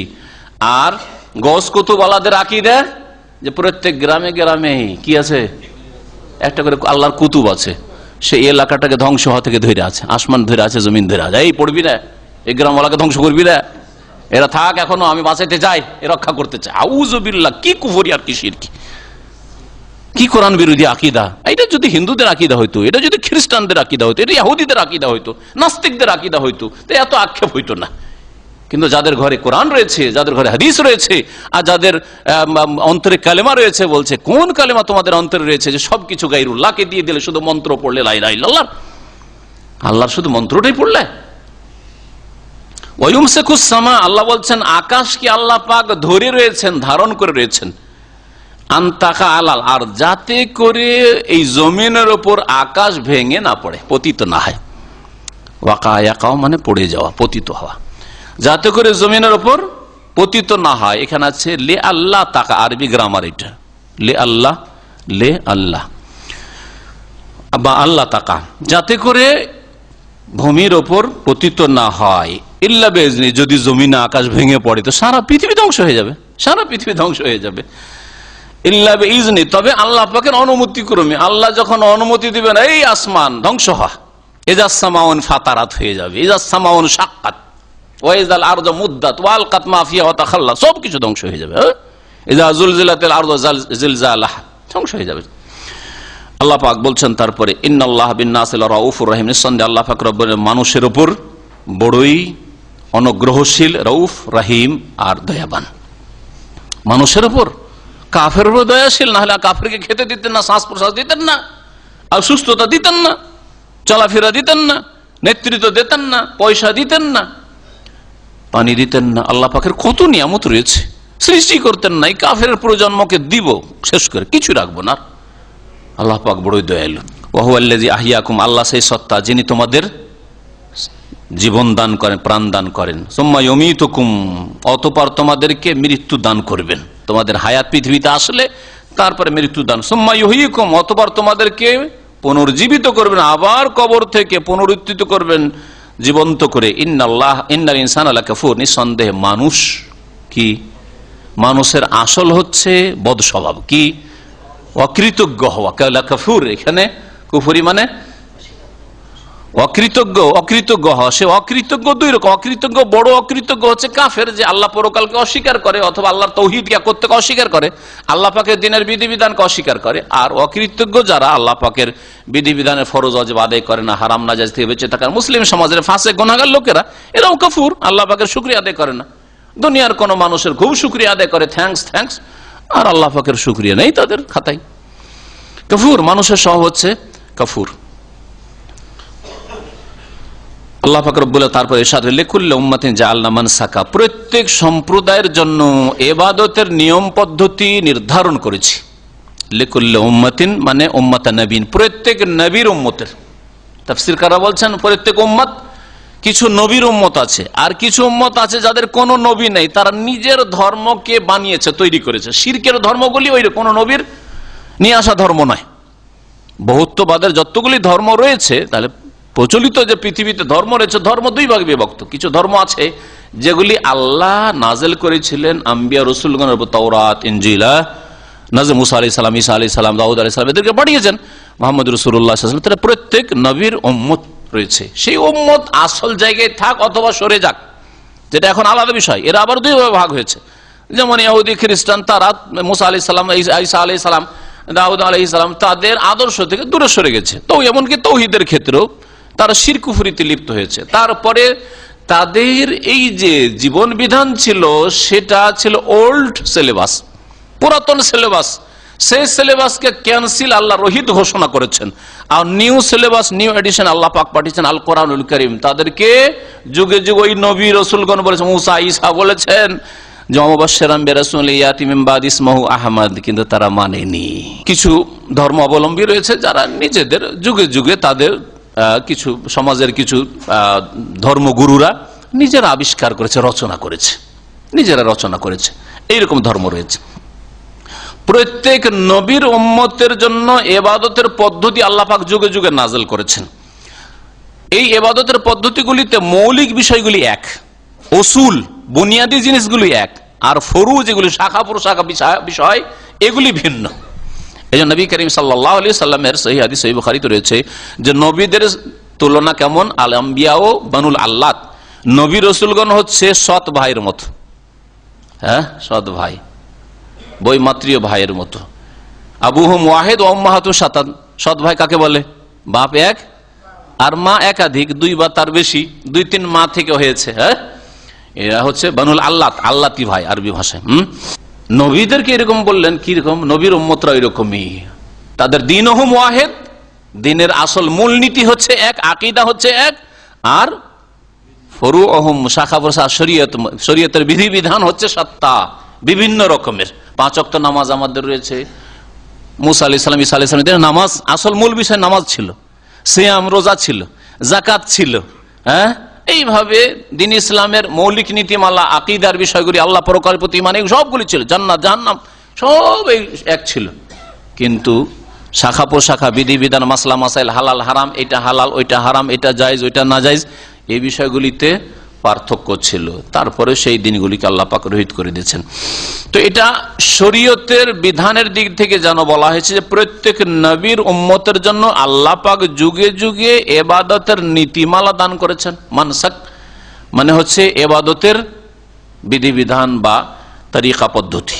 হুম নাসিকুহু, তারা সেইভাবে ইবাদত করে থাকে, সেইভাবে তারা ইবাদত করে থাকে, ফালা ইউনাজে অন্নাকা ফিল আমরি, সুতরাং হে নবী তাদেরকে জেনে রাখা উচিত যে তারা যেন তোমার সাথে এই দিনের বিষয়ে বিতর্কে লিপ্ত না হয়, ঝগড়া না করে। অর্থাৎ শেষ নবী মোহাম্মদ রাসূলুল্লাহ সাল্লাল্লাহু আলাইহি ওয়াসাল্লাম আসার পরে ইহুদি খ্রিস্টান তাদের ধর্মের দোহাই দিয়ে সেখানে অবস্থান করবে, আর মোহাম্মদ রাসূলুল্লাহ সাল্লাল্লাহু আলাইহি ওয়াসাল্লামের সাথে বিতর্কে জড়ায় বলছেন না তোমার দিন মানি না, এই তর্ক যেন না করে। বরং ভবিষ্যৎবাণী তাদের আম্বিয়া রাসূলগণ করেছেন যে শেষ দিন আসবে, শেষ রাসূল আসবে সারা বিশ্বের জন্য। ইন্নী রাসূলুল্লাহি ইলাইকুম জামিআ ওয়া মা আরসালনাকা ইল্লা রাহমাতাল লিল আলামিন ইল্লা কাফাতাল লিন-নাস। সুতরাং তারা যেন মেনে নেই, ঝগড়া না করে, মানে তারা দূরে সরে আলাদা ধর্ম নিয়ে না দাঁড়ায়। শেষ নবী চলে এসেছেন, এখন এক নবীর উম্মত হয়ে যাও। ওয়াদু ইলা রাব্বিক, আর শোনো হে নবী তুমি তোমার রবের দিকে আহ্বান করতে থাকো। তুমি কাফেরদের কথাই, মুশরিকদের কথাই, ইহুদি নাসারার কথাই তোমার কাজ বাদ দিয়ে দিবেন না। ওয়াদু ইলা রাব্বিক, তোমার রবের দিকে ডাকতে থাকো। তাহলে কার দিকে ডাকতে হবে? রবের দিকে। ইখলাসের শিক্ষা দেওয়া হয়েছে, আল্লাহর উদ্দেশ্যে কাজ করবে। দিনের কাজ করছেন দুনিয়ার গরজ, মান সম্মানের জন্য, খ্যাতির জন্য, স্বার্থ হাসিল আছে, নেতৃত্ব আছে, যে হুজুরি করে আমি আছি দিনের কাজে, না হইলে নেই। তাহলে রবের দিকে ডাকেন না আপনি। আদু ইলাল্লাহ আলা বাসীরা, আল্লাহর দিকে ডাকার কথা আল্লাহ পাক বলেছেন। ওয়াদু ইলা রাব্বিক, রবের দিকে তুমি ডাকবে। ওয়া ইন্নাকা লা আলা হুদাম মুস্তাকিম, নিঃসন্দেহে নবী তুমি সঠিক হেদায়েতের উপর রয়েছে। কে সঠিক হেদায়েতের উপরে? মুহাম্মদ রাসূলুল্লাহ সাল্লাল্লাহু আলাইহি ওয়াসাল্লাম। তাহলে বোঝা গেল যে ইহুদি নাসারারা তোমরা যেখানে ছিলে সেখান থেকে আসো, সঠিক পথে নাও। এখন মুহাম্মদ রাসূলুল্লাহ সাল্লাল্লাহু আলাইহি ওয়াসাল্লাম যে শরীয়ত নিয়ে এসেছেন সেই শরীয়তের অনুসারী হয়ে যাও, এই কালেমার শাহাদাত দান করো। ওয়াইন জাদালুকা, আর এরা যদি তোমার বিরুদ্ধে তর্কে জড়ায়, ওয়াইন যা তোমার সাথে যে ঝগড়া তর্ক করে, ফাকুল তাহলে বলে দাও আল্লাহ আ'লামু বিমা তা'মালুন, তোমরা যা কিছু করছো সে সম্পর্কে আল্লাহ অধিক জ্ঞানী, আল্লাহ বেশি জানেন। আল্লাহু ইয়াহকুমু বাইনাকুম ইয়াউমাল কিয়ামাহ, সুতরাং আল্লাহ পাক রব্বুল তোমাদের মাঝে কিয়ামতের দিবসে চূড়ান্ত ফয়সালা করবে। ফিমা কুনতুম ফিহি তাখতালিফুন, যেই বিষয়গুলি নিয়ে তোমরা মতবিরোধ করছো, যেই বিষয়গুলোতে মুহাম্মদ রাসূলুল্লাহ সাল্লাল্লাহু আলাইহি ওয়াসাল্লাম নিয়ে আসা কোরআনে কারীমের বিধিবিধান মানতে চাও না, হালাল হারামের ক্ষেত্রে, জায়েজ নাজায়েজের ক্ষেত্রে, তাওহীদের ক্ষেত্রে, রিসালাতের ক্ষেত্রে, লা ইলাহা ইল্লাল্লাহ পর্যন্ত একজন ইহুদি হয়তো মানতে পারে মুওয়াহিদ থাকলে। একজন খ্রিস্টান যদি বলে যে আমি ঈসা আলাইহিস সালাম অনুসারী থাকবো, লা ইলাহা ইল্লাল্লাহ পর্যন্ত মানে, মুহাম্মদ রাসূলুল্লাহ মানে। ফিমা কুনতুম ফিহি তাখতালিফুন, এই ব্যাপারে ইখতিলাফ করছো, যে দ্বিমত পোষণ করছো, এই ব্যাপারে আল্লাহ পাক চূড়ান্ত ফয়সালা কিয়ামতের দিন করবেন। সুতরাং এখানেও একমত হতে হবে মুহাম্মদ রাসূলুল্লাহ সাল্লাল্লাহু আলাইহি ওয়াসাল্লাম নিয়ে আসা দিনের সাথে, এই কালিমার সাথে। এক কথায় আল্লাহ পাক রব্বুল আলামিন সমস্ত আগের দিনগুলিকে যেগুলি নবীদের উপর নাযিল করেছে সেগুলিকে, সেই কিতাবগুলিকে মনসুখ, রহিত করে দিয়েছেন, ক্যান্সেল ঘোষণা করেছেন। সে ওল্ড সিলেবাস আর চলবে না, পুরাতন আইন আর চলবে না। পাকিস্তানি আমলের আইন ৭১-এর পরে বাংলাদেশে চলবে না, এটা জাহেল মূর্খ বুঝে, হ্যাঁ বুঝে না। ব্রিটিশের আইন ভারতে বা বাংলাদেশে বা পাকিস্তানে আর চলবে না স্বাধীন হওয়ার ৪৭-এর পরে। হ্যাঁ, মোগলদের আইন আর এখন চলবে না, যে তারা মুসলিম ছিল সুতরাং মুসলিমদের আইনগুলি আমরা এখন পালন করে চলবে, চলতে দেবে দেশের সরকার? যে যেমন দেবে না ঠিক তেমনই। আর ওই রকম আমরা স্কুল কলেজে পুরাতন সিলেবাস যদি থাকে, সেই সিলেবাস দিয়ে পরীক্ষা দিয়ে কখনো পাশ করতে পারবেন না। ঠিক তেমন ইহুদি নাসারা কখনো আল্লাহর কাছে পাশ করতে পারবে না, ফেল হবে, জাহান্নামের ইন্ধন হবে। আর কেউ কেউ বলেছেন লেকুল্লি উম্মাতিন জাআলনা মানসাকান, শরীয়তের দিক থেকে নয়, সুতরাং প্রত্যেক নবীর উম্মত বলার প্রয়োজন নেই। লেকুল্লি উম্মাতিন, প্রত্যেক জাতির জন্য আমি নির্ধারণ করেছি কি মানসাকান, ইবাদতের পদ্ধতি সৃষ্টিগত দিক থেকে। তাহলে যেমন হিন্দুদের, বৌদ্ধদের, খ্রিস্টানদের, খ্রিস্টান তো না হয় ঈসা আলাইহিস সালামের উম্মতের দোহাই দিচ্ছে, কিন্তু যাদের কোনো নবী নেই, এইরকমই যারা অন্যান্যরা রয়েছে, প্রত্যেক জাতির ধর্মের কি রয়েছে, ইবাদতের নিয়ম পদ্ধতি রয়েছে। আল্লাহ শরীয়তে নাযিল করেননি, কিন্তু সৃষ্টিগত হিসাবে এইভাবে আল্লাহ পাক সৃষ্টি করে দিয়েছেন। তারা যখন এগুলি রচনা করেছে, বেদ রচনা করেছে, অমুক রচনা করেছে, অমুক করেছে, এইভাবে যখন যে যেটার পূজা শুরু করেছে আল্লাহ পাক সৃষ্টিগত হিসাবে করেছেন। ওরা ওইগুলো কাজ করে যাচ্ছে মানে আল্লাহর অনুমতি ক্রমে না, হুম নাসিক, এগুলো করছে তারা। ফালা ইউনাজিউন্নাকা ফিল আমরি, হে নবী তোমার বিরুদ্ধে তারা যেন তর্কে ঝগড়ায় না জড়ায়, অর্থাৎ তোমাকে যেন মেনে নেই, তুমি আসার পরে তারা তৌহিদকে যেন স্বীকার করে নেই, রিসালাতকে যেন স্বীকার করে নেই, আখিরাতের প্রতি যেন বিশ্বাসী হয়ে যায়। এখান থেকে আজকের তাফসীর শেষ করছি। আর বেশ কিছুটা থেকে গেছে যেটা আজকে শেষ করা যাবে না সূরা হজের, সেজন্য ইনশাআল্লাহ তাআলা আগামী সপ্তাহে অথবা তারপরের সপ্তাহে আমরা ইনশাআল্লাহ তাআলা হজের তাফসীর শেষ করো। আল্লাহ পাক যদি সুস্থ রাখেন, সহি সালামতে রাখেন, আল্লাহ পাক রব্বুল আমাদের সকলকে যেন সুস্থ রাখেন, সহি সালামতে রাখেন। যেখানে আমরা থাকি আল্লাহ পাক রব্বুল যেন আমাদেরকে তার হেফাজতে রাখেন। আল্লাহ পাক আমাদের ভুল ভ্রান্তি যেন মাফ করে দেন, আল্লাহ পাক আমাদের গুনাহ খাতা যেন মাফ করে দেন, আল্লাহ পাক আমাদের সকলকে যেন জান্নাতুল ফিরদাউস দান করেন। সুবহান রাব্বিকা রাব্বিল ইজ্জাতি আম্মা ইয়াসিফুন ওয়া সালামুন আলাল মুরসালিন আলহামদুলিল্লাহি রাব্বিল আলামিন। এক ভাই জিজ্ঞাসা করেছে যে দেশে একজন লোক দোকান করে আর নামাজের ওয়াক্তে বাইরে জিনিস ছড়িয়ে ছিটিয়ে যেহেতু রাখা থাকে কাস্টমারদের জন্য দোকানের বাইরে, সেগুলোকে আবার দোকানে ঢুকানো কঠিন, তাহলে সে কি সেখানে নামাজ পড়তে পারবে? এই ক্ষেত্রে যথাসাধ্য চেষ্টা করবেন যে আপনি মসজিদে গিয়ে নামাজ পড়বেন। আপনি আগে থেকে একটু প্রস্তুতি নেবেন আর সামানগুলি তাড়াতাড়ি করে আগে থেকে নামাজের ওয়াক্ত হওয়ার 10 মিনিট 15 মিনিট আগে থেকে ঢুকিয়ে নেবেন। দেখেন এখানে সুপার মার্কেটগুলিতে আজানের কত মিনিট আগে, কমপক্ষে 20 মিনিট আগে, 20 মিনিট, অনেক জায়গায় বড় সুপার মার্কেটগুলিতে আধা ঘন্টা আগে কিন্তু ঢোকা বন্ধ করে দেয়, শুধু এখন নিকাশ তাড়াতাড়ি, আর ওয়ার্নিং দিতে থাকে চলো নামাজের টাইম হতে যাচ্ছে, দেখেন না, আর ঢুকতে দেয় না। তো ওই রকম আপনি সতর্ক হবেন। আর এইভাবে নিয়মিত আপনার ধনমাল জোগাবার জন্য, পাহারা দেওয়ার জন্য জামাত ছাড়বেন, আপনি বড় কল্যাণ থেকে বঞ্চিত হবেন। আর এতে আর একটা জিনিস, আপনি দুনিয়াকে 1 নম্বরে রাখছেন। আল্লাহ বলছেন যে জান্নাত কার জন্য, যারা দিনকে 1 নম্বরে রাখবে আর দুনিয়াকে 2 নম্বরে রাখবে। সুতরাং এই আশঙ্কা আপনার জন্য রয়েছে যে এই বিপদ না আসে।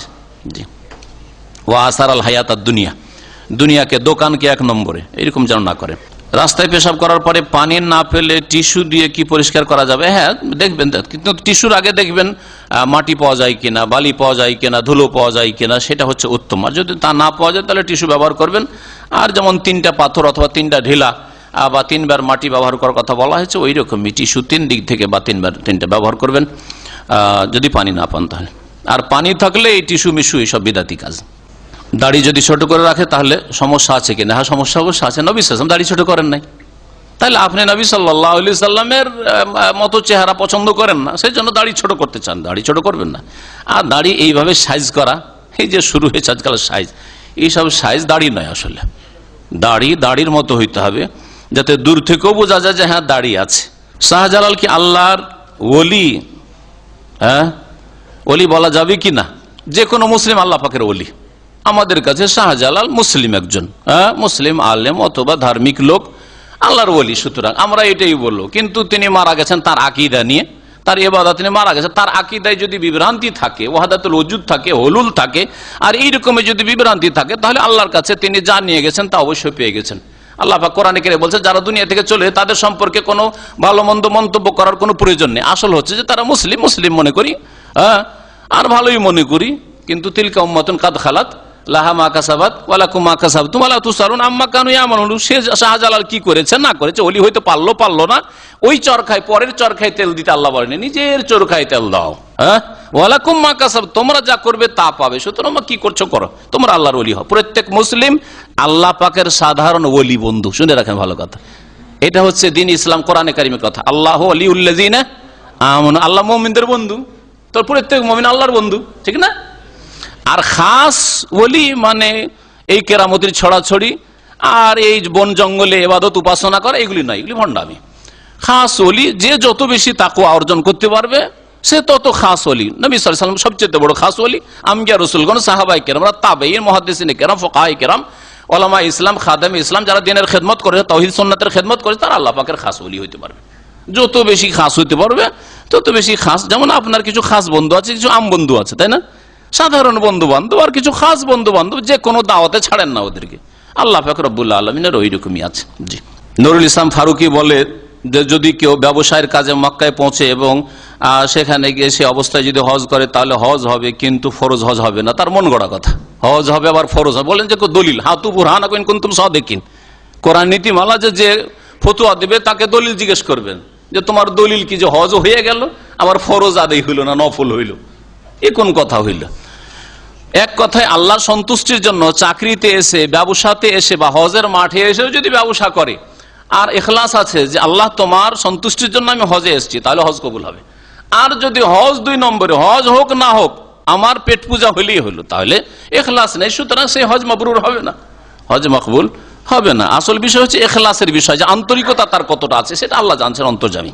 কোনো কারণবশত যদি ফজর নামাজ উঠার পরে পড়তে হয় তাহলে কি সূরা কিরাত আওয়াজ করে? হ্যাঁ, যেই নামাজ যে উচ্চস্বরে তেলাওয়াত সুন্নাত, সেটা দিনে পড়লেও উচ্চস্বরে তেলাওয়াত করবেন। জি, ওইটাই সুন্নাত, কিন্তু সুন্নাত বিষয়টা। বাংলাদেশ থেকে দুটি প্রশ্ন করেছেন। এক প্রশ্ন হচ্ছে বড় লম্বা লিখে রেখেছে যে রাসূলুল্লাহ সাল্লাল্লাহু আলাইহি ওয়াসাল্লাম নামাজ শেষে সালাম ফিরে দেখেন মসজিদে কোনো মুসল্লি নাই। তখন রাসূলুল্লাহ মুসল্লিদের বললেন, আমি যখন আমিন বলবো তোমরা আমার সাথে শব্দ করে আমিন বলে। মুসল্লিরা যখন 5 ওয়াক্ত নামাজ পরিপূর্ণভাবে পড়তে থাকেন তখন রাসূলুল্লাহ সাল্লাল্লাহু আলাইহি ওয়াসাল্লাম বলেন, আমি এখন তোমাদের শব্দ করে আমিন বলতে নিষেধ করছি, সুতরাং আস্তে আমিন বলো। ওদের বলেন যে তোমাদের দলিল এটা কোন হাদিসে আছে? কোন হাদিসে এর হদিস নেই, এটা হচ্ছে শয়তানদের বানানো, এটা মানুষ শয়তানদের বানানো, কোনো একটা হাদিস নেই, সহিহ নাই, জয়ীফও নাই, জয়ীফ হাদিস নেই। তাহলে এইরকম শয়তানি কথা দিয়ে মযহাবের খেদমত করা, ইসলামের খেদমত না করে এই গুমরাহি, এর চেয়ে বড় গুমরাহি আর কি হতে পারে? নবী সাল্লাল্লাহু আলাইহি ওয়াসাল্লামের সাহাবীরা ফাজাহার, তারপরে নবীর সাহাবীরা এত দুর্বল ইমানের যে সব পালিয়ে যেত, একটা কেউ নামাজ পড়তো না, ফিরে দেখছেন একটা কেউ নাই। তার মানে তার চাইতে ভালো হচ্ছে আজকালকার আধা নামাজি, 3 ওয়াক্ত নামাজ পড়ে তারপরে তো পালাই না রে বাবা, যখন শুরু করেছে নামাজটা পড়েইনি, তাই না?